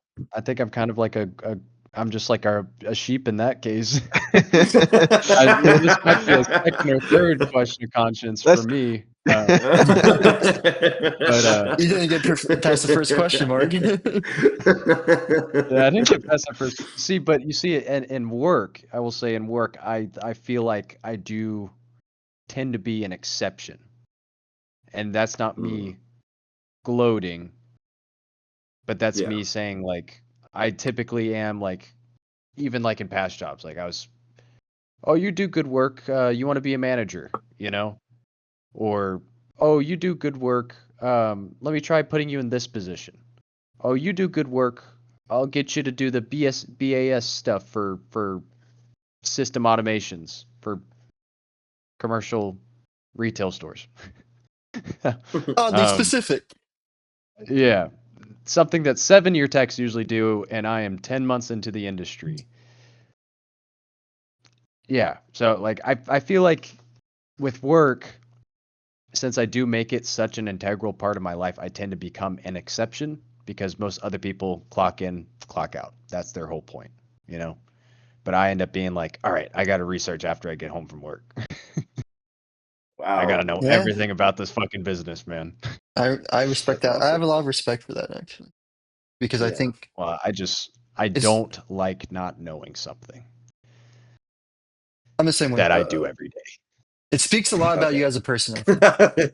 Hey, there's that That I little do bit every that's day. going a long way right there. That's that human emotion that allows you to, not that allows you, that drives you. Well, so A little bit of I will pride. say it very importantly that I do every day. If someone's like, "This is how the human body works," I'm gonna be like, "I don't fucking care. I didn't know that." I don't need to worry about Good, that. good to know. I probably will not remember that, but good to know. Yeah. Well, I mean, it's you learn about what's most applicable for you, Yeah, right? yeah, So right. makes sense. But that's my 2 cents. That's my 2 cents. It Okay. depends. Anyone else? David? Personally, don't even want to categorize myself into into any of those aspects. You don't Do want I to be know any of why? those? Boo! He's copy I now. don't know. Boo! Call me a giver upper. No, I don't know. It does Give her depend. upper. It does depend. I mean, like everything depends. For me, I mean, I think it's important Depends on the to situation. realize he's not trying to suggest that any of these are better than the other. It's just a Yeah, yeah, question for Yeah. of sure. your It, Yeah. consciousness. It's just ooh, figuring out who you are. That's why it's a mm-hmm. question. It's like it's a question. It's not like you should do this or you should be that. Yeah, I mean, even then, I don't really see any of them as being bad. I I don't know.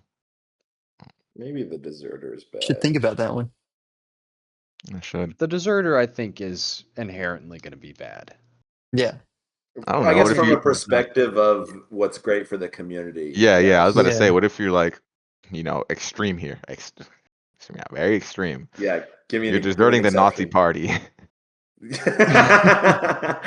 That's mean, good. That's a good That's point. that's a good good. He makes point. a good point. Good deserter. Yeah. Good deserter. Bravo. Bravo. You've countered him. Uh, Okay. I don't know. I think I'm the I think Connor, you made me actually because I was thinking in a work context, I would also see myself as like an exception where I'm Mhm. not necessarily trying to like bring people with me, but I want to make my own way through my career. Right. Um, I will even say that I feel like all of us here in a work setting are going to be exceptions. I would yeah. go as far to Yeah. say that. I think we're all pretty motivated. We all have like kind of that what's the word that everybody uses that says Drive. everyone says our generation does not have work ethic. Okay. Oh yeah. Work ethic. Yeah. they're gonna say Yeah, I ambition. Yeah, think I think ambition. That's a good word too. and would it maybe be fair to say that like with time we might all grow into shepherds as well? It's kind of hard to be a shepherd when I'm like not even 2 years into my job. Yeah. You see, that's I think a very important distinction because in order to lead, you actually I feel have to have been an exception.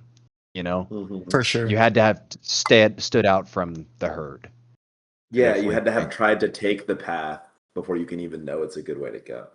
I definitely Yeah. think I must become a shepherd in the future, personally. Oh yeah, for you You, especially. It's yeah. important for you, David. Yeah, Mm-hmm. it's requirement. Especially as growth happens, like you need Was to learn how to lead people for sure. mm-hmm. Now I Um, know what I need to become. But what am I now? think on it, It's man. one to think It's one about. of his Think about. Yeah. questions. It's Homework, not an easy It homework, question, and it's an homework. important I one. it is hard to look at yourself, right? Objectively, Mm-hmm. Yeah. right? Hmm. From Yeah. an outside perspective, I think right now, don't take this the wrong way, you are an exception. But that's because you are coming into this business kind of full-heartedly now. You've been working on it in the past, kind of like helping out here and there, right? But now you are coming in and saying, "What if we create a website?" You know, you're Mm. creating these new exceptional ideas and you're implementing into the business. You know, like the photo booth and all this other stuff too. So it's like you are an exception at this point. But eventually, taking that new route will lead you into that shepherd role. Yeah. Eventually, you'll lead the exceptions, right? Like you'll have Yeah. exceptions working with you, but you have to be the Yeah, one to then lead them. that's the beauty of it. And I feel like that's why whenever and maybe that's how you become in a shepherd role is because the previous shepherds are able to spot the exceptions in the herd because they're like, Yeah. man, I recognize that. I remember that was me like 10 years ago, Hmm. and then that's why I Hmm. eventually get pulled up into those places. Yeah. Yeah, I think That's beautiful. in a weird way, because work, I definitely think I'm an exception, but I think socially, I think I might actually call myself a shepherd. I think I usually in wouldn't those kind of I wouldn't say environments, that's not even grasping at straws. I would wholeheartedly agree with that. Yeah, I would but too. but I'm knowing you. But I will say that I think that even this conversation has illuminated that thought because um, one of the interesting things I've realized as I've like become an adult, and this is really not to pat myself on the back. I'm an incredibly lucky and blessed individual, but I've experienced a lot, like socially, just by nature of the type of people I hung out with in college and the experiences that my parents, exposed me to. And even just the basic like step of going to a college in a state that I've never been to before, knowing literally nobody, right? I had to be an exception. I had no choice. You know, I could be an exception for a little bit and then eventually fall into a crowd, but I found out I kind of enjoyed doing my own thing. And now I'm at this point in my life where like, you know, I'll give an example. Like we had a company party in New Orleans. My company party was in New Orleans, and we were doing something after. I mean, we're in New Orleans, and someone walked up to me and was like, "Well, Seth, you know, wherever you go, people usually tend to follow. So what's the move? Like, what are we doing after?" And it's like people are asking me, "What's the plan?" Because they know they can trust that, like, I'm gonna probably take them somewhere fun, you know. And a lot of people went to the casino. I didn't want to go to the casino. I would have loved to shepherd people to the casino. Just was not in the mood to gamble. Um, but instead, we went to this little uh, like a speakeasy. A smaller group of us went to a speakeasy, and I actually have to give my girlfriend Anna credit for this because she's the reason that I even knew this place existed. Because while I was in the bathroom earlier that day, she was talking with some people who lived there, and they recommended this place. But everybody went and they left, and they're like, "Oh, that was a ton of fun," and it was like it's just an example where it's like having gone to places like that. When Anna was describing it to me, I was like, we have to go there. That's going to be a good time. But you only get that from having those experiences. So I think it's a really good point. The like you have to start you have to exceptionalism leads into becoming a shepherd. Or even worse, you're put in the position of shepherd. You've never been an exception, and everyone hates it. It's frustrating. Mm, That's a good point. that's a good point. Other side right there. Exception can lead to deserter. True. I guess there's two paths. Ooh. Yeah. Ooh. Actually, You know, yeah, where do that's a you good go? point. I like that. That Do lonely, you? lonely I think it feeling at the quote unquote top. depends on I think actually is a nurture and nature thing. I think it depends on kind of like a little bit of who you are, but also at the same time on like what the environment has done to you. Like if it's like being you, like you've got nothing but bad things from like people, you know. Like Yeah. no one's like you have not like no one's helped you, no one's done good for you, but you're an exception. Then you're just like, man, I don't need people. Yeah. In fact, I'm gonna like put people down for my own sake because that's what everyone's done to me, Yeah. you know. Yeah. Oh man, that's interesting. Or or you desert your coworkers, right? Like the Mm-hmm. people on the same level as you start kissing up to the boss above you, and then Mm. that's what Oh. makes you You know what that move up. reminds me of? Have anyone seen Oh. BoJack Horseman? Mm. Yeah. Okay. I got this one. Yeah, I'll be yeah. on Damn, I You got the haven't. this one? show Okay. side. Do you guys You remember haven't seen that, David? No, I Okay. haven't seen it. you guys remember when Shit. BoJack his partner in his show gets fired or is being threatened to fired? His partner's like, BoJack, Mhm. you please like if you threaten to leave too, they will not fire me. Like we've been friends since the beginning, we've been on the show since the beginning. Like just Yeah. tell them that you're gonna quit if I get fired. And then BoJack at the moment of his decision when he's like about to tell the lady he's like firing his like coworker, his person he started a show with. He's like, no, I don't care if he gets fired. I just want to keep my job. I just want to be on the show still. And then Yeah. boom. And we don't find out until like the very end of the show. Oh, this is such a good show. We don't find out to the very end of the show That's where so she's good. like, I was so worried you're gonna say that. Like I was so worried you're gonna say that you're gonna quit if he gets fired. Because you were the whole show. So if he like had the like um bravery in a sense to stand up for his friend, Yeah. He could have saved his he could have friend, hit, yeah. but he deserted him But instead. he became a deserter. Dude, that show But is he also so became hard. a deserter. He became that show's Show is like so tragic. Oh my gosh, dude. it's so I good thought It's it though. so good, was but it's so hard to watch. it was so I thought what made it really good was how you were just like the side characters where like the side characters would start to have hope in him. At the same time you would start to have Yeah. hope in him again. And then, Yep. towards the end they all left him just when you also had lost like almost all hope for him. Yep. Hmm. It was a great it Yep. was a great show. It was a Great good show. show. But that's also an example of BoJack's a great example of someone who life has given them nothing. True. Been continuously beat down True. from literally the moment he was born. So of course he becomes a deserter because that's all he's ever known. Great show. Great show. David looks pissed. Yeah, it doesn't feel good to be on that side, does it? Now we got to get Connor and Howie on this side. I know, but I don't know that's a hard group of three to bring together. Yeah, The it show is. front. I just got lucky. This one was a Damn. Sethi K show. You know, I've never seen iCarly. I haven't either. I mean, I I think I have. saw like a few episodes when I was like a kid, but Oh, God. oh my gosh. Oh my gosh. We were No, we were too there's no serious for a way. second. I know. We were in serious mode. I got owned. We all did. Anyways, All right. Question 2. then we have two We more gotta move this questions. along. Yeah. Yeah. Yeah. Okay. Yeah. Are you genuine? Wait, no, there's 4, bro. No, the third one in the middle. Wait, there's. Oh my One gosh, right there after is the There's first 4. one. There is 4. four. What surprise question? Surprise question. Shoot, I could do this Wait, all second night. I one. don't know about Yeah. Howie though. Second one. Okay, well, let's Second question. Are you genuine? Or only an actor? A representative? Or that self which is represented? Finally, you are no more than an imitation of an actor. Second question of conscience. I want to note ours doesn't What the say hell is he actor. talking about? Yeah. Yeah, I want to hear y'all's representation. Like, I was just wanting to hear y'all's representation. Dissembler.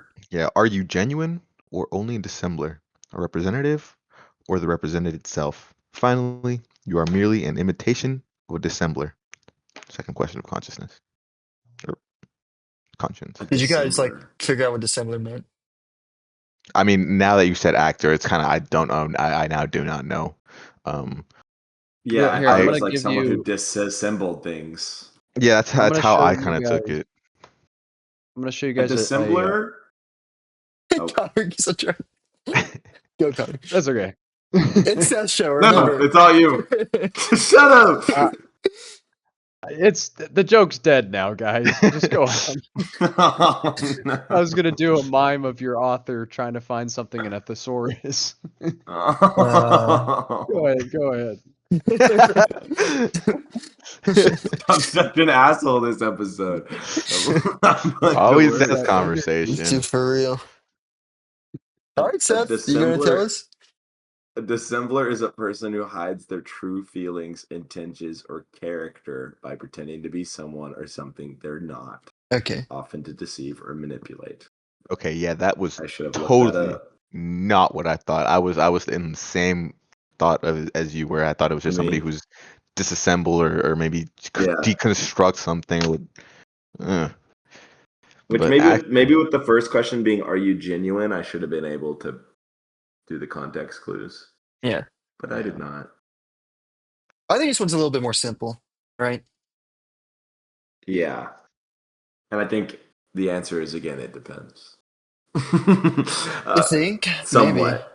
I think when it's representative or the represented itself, I think that's something that's incredibly fluid.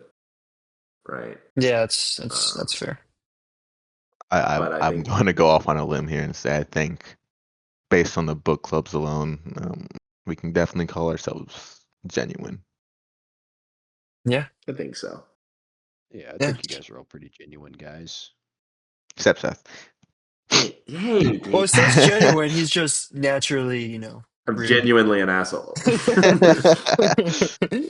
No. Just No genuinely has a lot of virtue, you know?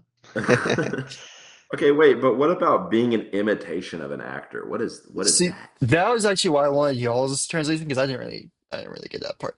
Well, it just says an imitation of a dissembler, so you're welcome. Like, is he telling us we are an imitation of an actor, or is he like? But what does that even Like, mean? I don't- What does it mean to be an imitation of an actor? Like, how do you pretend like you're pretending? I think he might be saying that you are. Is it the act of pretending itself? Seth. It's a oh god, what's the word? It's the flippancy. You're like you are actually genuine, but you're pretending like you don't, that none of this is real and none of it matters. Is that what he's trying to say? Well, I think of it as you don't know yourself, so you're not actually Okay, that's who good. you are. You're an imitation of who you actually are. It's like your best idea. But you're not actively acting. You are actively acting, but you don't realize you're acting. I don't know. This is really silly. I don't know. Well, this is getting into like meta psychology. Like, holy shit. Yeah, bro. Yeah. This is some Are deep. all This is of some us deep are stuff. acting. Yeah, This is we're we're all just an acting imitation. in the way that Oh we my have gosh. developed Yeah. Oh ourselves my gosh. into. Oh my gosh. Oh So we wow. have the Okay. actual person we are, and we have the person we think we are. And then when we try to be that person we think we are, we're just an imitation of that. Oh my god. Oh my God. Metapsychology. Bro, I'm ready to move on to the next. I don't know if I want to Yeah, talk about I it. don't think I want to talk about this one anymore. I'm not going to bed tonight. The act of pretending. You're not who you Am actually I think you who are, I and am? even then, you're not. You aren't that. Like You'll because never be who reality you is think only you what are. people see of you, and you are. They don't see you as a person that you try. Oh my. Okay. And there are so many Anyways, different realities because so many different people can see you in so many different lights because they see different So you can highlights of your personality at different points in time of your life or at different points of time of whatever day. never Think about like the people you can aren't never friends be with real. anymore and how they remember you as a completely different person than you are. Oh, dude, oh. that's such a Oh, good point. no. I'm That's getting secondhand crazy. embarrassment from that one. These people that just Yeah, have it like Yeah, hurts. frozen versions of me in their mind They that never person Yeah. doesn't dude, even I exist know. anymore. Like, send them the It's book club audios. crazy. Send them the book club dude, audios. the shit Show the me shit that change. belongs in a museum is in their brains right now. Oh Just my think about god. it. Yeah, no, that's very true. Gross. I like that. Gross. Okay, third Okay, question. question 3. Third Um, question. are you one who looks on, or who sets to work, or who looks away, turns aside? Third question of conscience.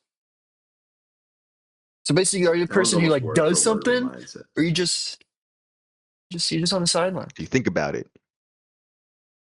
Or or do you not, or do you just like Or do you not pretend it even doesn't witness it? exist? Yeah, you just pretend it doesn't even Yeah. exist. You know what this reminds me personally, of? What? what does it The remind you of? Revolutionary War. Oh, that's Y'all an weren't expecting interesting that Oh, callback. callback, were No, ya? not at all. Oh, that's crazy. I don't think we've ever. This is new history topic Yeah, for American book American club. history. American history. Because That's pretty good though. you had the people who, the Warhawks, who were like, let's Mm. fight the British, let's get our independence. And then you had and then you had people who were like the moderates, who kind of just looked on the Yeah, why don't Warhawks were we just fighting. keep doing what we're doing right now? The Yeah. British aren't that bad. And you had the people who were like the patriots, right? Who were on the British side. Or is that the ones who looked away? Or is that the ones No, I who think look on? I think the ones who looked away are like the regular The citizenry who moderates? just didn't care Yeah, who okay. was in yeah. charge. Who That just makes sense like in my brain. we're like, I don't even want to know that there's a revolution going on. Like, just wake me up when it's over, and I'll just I'll just Yeah. subjugate myself to whoever wins. I don't care. So then, does that change who the person who looks on is? Yeah, the looks Or on and looks away, I think, is two very different things. So Yeah, I think looks so. on, I think, would be the patriots, like the Americans fighting the Revolutionary War. The ones who set to work are the loyalists that are just set in their ways, saying, "Hey, we support the British because that's who we've always supported." Oh, I didn't even And think then the about it one from that who angle. yeah, then the one who looks away are the moderates who are like, "Nothing's happening. I live in this bubble." see, I was I thinking read. about the one who works on as in more positive light, and you were making it seem more negative, which is something that I didn't look at in that light. Well, What does looks on well, I mean? think looks on. Like Yeah, looking? Are we looks looking on can be forward? good or bad. Yeah, looking forward is good. No. So Like, so I said the one who looks on is good. Sorry. Yeah. The one who looks on is the Patriots because they're looking forward into the future. They're creating a new thing. Like Patriots Hmm. fighting the British, mhm. um, the Americans. And then the one who sets to work is the one that is just like, well, this is what I've been doing, so I'm going to continue doing this. I'm going to continue supporting the king, you know? Because It's interesting. I had the see, opposite.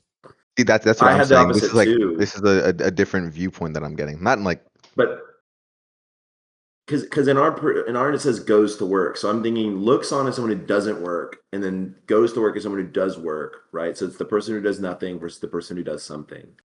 But now I'm Yeah. thinking of like the phrase "goes to work." Like when I think of that, I think of like you just show up and go to work, which I think is what like Connor's saying, like the hmm concept of like hmm just the same old versus someone who looks forward to the future. Yeah, the way I got, because the other way I was thinking about was like, like see, like Jensen Huang or like CEOs, right? Who they set to work. They do this like Nvidia or Amazon and stuff like this, and you have They like the work, yeah, onlookers, like just regular people who like might, for example, like listen to a just podcast on this watching, person or like an interview on this person, and the people who look yeah. away who are just like in their shells, doing like don't know, not even thinking or worrying about anything like that. So in that one, it would be the one who sets the work is everyone in Nvidia who's trying to change the world. The ones who looks on are all like the investors and everybody who's like, are they going to do it? Yeah, Will they change the world? And writing think pieces and opinions and telling whether or not they think it's going to work or not. And then the yeah, ones who look away are people who like, they're like, Nvidia, what? it's What's kind in of another way AI? I got it. which So arguably I would you think say that, that's bad? Would y'all argue that that's the looks away and turns aside It's is bad. entirely bad in that situation? Because It's so I passive. it's it's, passive. yeah. I mean, I feel like it's a classic trope of like ignorance is bliss kind of thing.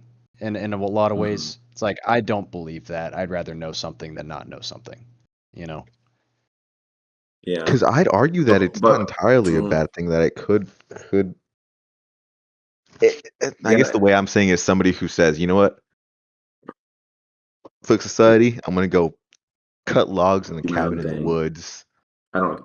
Oh my gosh, yeah, because I like that because I think Nietzsche would agree with you in some ways because in Dart 5 he says, "Once for all, there is much I do not want to know. Wisdom sets bounds even to knowledge."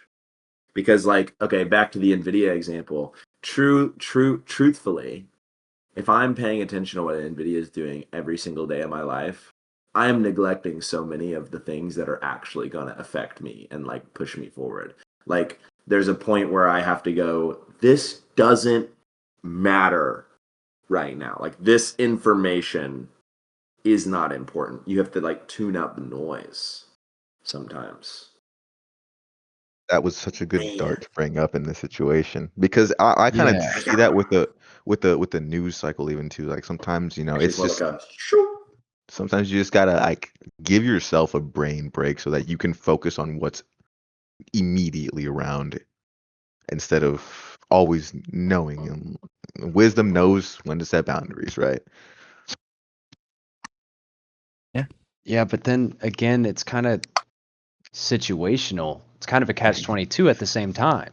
It's like it depends Yeah, because like if you're the investors, then yeah, looking at what Nvidia is doing is important at that time. And yeah. If then you have with the money in whole it, and then if you're like the lumberjack who just doesn't want to talk to anybody, you're cutting trees in the woods out in the middle of nowhere, are you helping your community? It's like, are you helping society?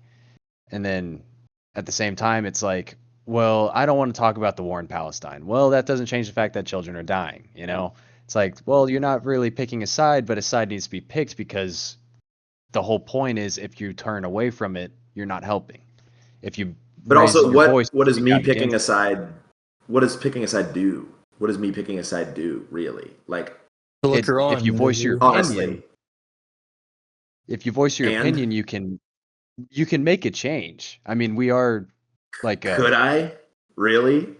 You think enough anyone in voices could Israel is agree. going to be listening to me? We have a debate. But you see, Why would they care that's what the whole I say? that's the whole fallacy of the whole thing is we've become so content with people doing these things and then it happening and being like, oh, well, that's awful.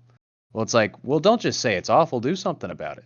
And I mean, I know I'm a piece of shit because I do the exact same thing. I'm like, oh, well, that's awful. Well, are you gonna go march in Mhm. a fucking protest? No, I probably won't. But Yeah. like I'm a need more bricks kind of person, and I say that, but at the same time, I don't do anything about it, which is my biggest issue, I think. Well, I Are got a you a Hank representative? Greenism for Are you you. being represented? Or are you just a Yeah. Ain't no more than an imitation of an actor. oh There you go. And that's mm. why I I got was a going to Hank. say, yeah, maybe I am not genuine in some aspects. These are the Hit us with hard questions, hit us Connor. with the Hank Green, Seth. Yeah. The Hank Green is like today's society. We human empathy has been stretched absolutely thin to where if you try to do something about all the problems in the world, you'll end up getting nothing done at all.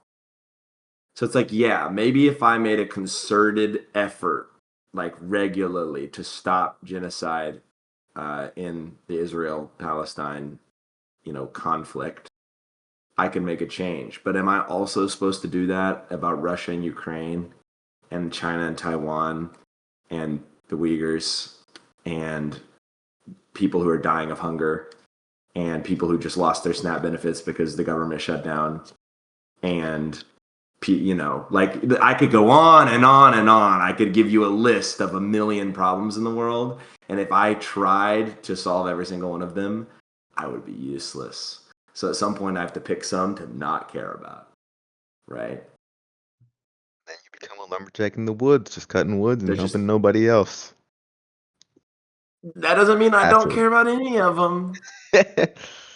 Because he just needs to narrow it down. Focused effort. I need to narrow it down. A Yes. So conserved in effort. sometimes I'm gonna be a looker awayer, and other times I'm gonna Right. be a set to Right. worker. It's a it depends kind of scenario. Maxim Another 44. classic it depends kind of scenario. It's always an it depends scenario, god I'm damn it. telling you, I man. enjoyed that little back and forth. Me too. No, That get this was one, fun. I Howie. did too. This is another slam dunk dart. Hit him with Maxim it. Maxim 44, real quick. Formula of my happiness. A yes, a no, a straight line, a goal. It's just simple. One thing. Yep. Yes, no. That's exactly what it Yes, I'll is. look at Yep. this thing. No, I won't look at that thing. Formula Let's work towards of it. happiness. And with that, I'm going to close it off with a fourth question. And this one, I think if you don't think about the words too much, you'll be like, we just went over this, but let me read it for you. Do you want to accompany or go on ahead or go off alone? One must know what one wants and that one wants. Fourth question of conscience. Hmm. What do you guys think So about that? this question is kind of the question of the question, right? This is you're hitting David with it again. Figure it out, bro. Yeah. But this is the thing, is like the first three are saying, are you one who does this? Are you this? Are you that? You run ahead. Do you do so as a herdsman? Are you genuine? Are you one who looks on? This is saying, do you want to accompany? So the first two were Hmm. trying to get you to reflect and think about who you are. The last one is trying to get you to think about who you want to be. And because there is a Hmm. difference. And you can, through effort, end up changing from the person you are to the person you want to be. I think that's a lot of thing. I think that's something people also like. Some people also go into is like they're like, oh, I'm just who I am. I'm set in my ways. There's nothing I can do to change who I am now. Do you want to be that person? Because you don't have to be. Like you might think that you're stuck, but you don't have to be. This is making me think of a quote that been said plenty of times, and it's the fake it till you make it. And it kind of Hmm. goes back to that whole psychological aspect of pretending to be the person you want to be until you actually become that person that you wanted to be, right? It it it it, it inadvertently leads you to where you wanted to be, even if you weren't there in the first place. Yeah. Hmm. A lot to think about. It's so I don't know. It's like all very hard because you you are an imitation of an actor, so it's hard to actually figure this out. Impossible even. God damn. Just darts today. Just It was darts. good. It's crazy. Only Just darts starts and today. we've laughed. We've cried. I've cried a We've few times, that's disagreed. for sure. We've agreed. New ideas have been brought to the I table. cried. We crowed. Some people were rude. Some people were genuine. Some people were genuinely rude. Some people, Oh man. All some right, people boys. realize they're just an actor. Not even some people just an imitation of an actor. Yeah, of an actor. Crazy. Man, Unbelievable. Okay, This is we a walked on a tightrope daunting. today, gentlemen. you sure Yeah. did. Did you fall? Yeah, We did. we definitely tried. We tried. Did we succeed? Who I don't knows? know. We'll find Time That's will up out. to the tell. listener to decide. That's very true. You And That's also the Anna, for I'm four. us, talking think about we how you, we take succeeded? man. away. Yeah, yeah. That is for the next Call her episode of out. Book Club. God, this is gonna be a 2 hour and a half book club, boys. Yeah. This is This is great. actually I love to give Howie a really long episode on a short week notice while he's in one of the busiest times of his Bro, life right Howie, at now. this point, just upload it raw. dude. Well, there's a few spots I'm probably gonna have to cut, but I mean other than that, probably Okay, for the most fantastic. part. I mean the last Good episode talk, was All right, like boys. well,2 hours. I made sure not to. I'm trying to Not to touch hold it. back on the cutting yet. Hmm. So Yeah. Well, it's good better talk, that way. boys. Can't wait for the next book club. I mean, I guess yeah, Too. we what are don't we have to reading? read, so we We've could already. You know, just we I just think we've just like yeah, we'll yeah, I just just we just meet next week, finish hopefully, meet with what we Yeah. got. before the holidays, since we don't have to Guys, read Brush if you up again. guys as don't have any homework, necessary. yeah, I'm down for next week. that'd No be Oh, no great. homework, homework. guys. No No, homework. the 23rd, babies, Yeah, 23rd, Baby. 20. babies. babies. Baby. I was gonna say baby, but babies just came out so I My natural. like baby. You I know, like babies. Baby I'm I a whole. shoes. like babies. Call me a shepherd, man. Call me a shepherd. That's so funny. My babies. Okay. All right, 23rd. Okay. I will All see right. y'all then. Yes, sir. Good night. See you Good luck, then. Howie. Thank you, Good boys. I'm night. gonna need We're it. praying for you, man. Good Good night, stuff. everyone. Yes, for real. Good Great sesh. night. Goodbye. Bye bye. Thank you for listening to today's book club. If you want to support us, please feel free to leave a rating and review on wherever you get your podcasts. We are on Apple Podcasts or Spotify, so either one of those would be great help. Also, leave a follow. That'd be amazing too. If you're listening or watching on YouTube, please leave some comments, like the video, subscribe. Another way you can help support us is we are Amazon affiliates, which means you'll see in the description wherever you're watching or listening to this podcast on the episode, there will be a link to the book that we are currently covering, or if we spin the wheel to select our next book, you'll also see a link to the next book that we will be covering as well. And these links are to the books that the exact same books that we are reading during the podcast. So, if you're going to read the book anyways, it'd be a great help if you could use the link. It's going to be no additional cost to you, and we do get a small uh, percentage of the proceeds. So you get a book, and we also get benefits. It's a win-win, honestly. And even if you don't get, like, even if you don't use the link, I still recommend getting the book. One, because it helps to read what we're reading, so you can kind of have some more context into what we are discussing, as well as having your own book. We're not covering everything in the book on the podcast. That's impossible to do in an hour and a half. And so it allows you to get some really nice information in there that, again, we just can't cover. And it also allows you to annotate your own book. So, if years down the line, you can kind of come back to the book, kind of remind yourself on the lessons you learned. And, if you reread it again, you can have almost like a conversation with yourself back in time too. It's really an investment to, I think, read and buy books. So again, thank you for listening to Book Club and can't wait to catch you in the next one.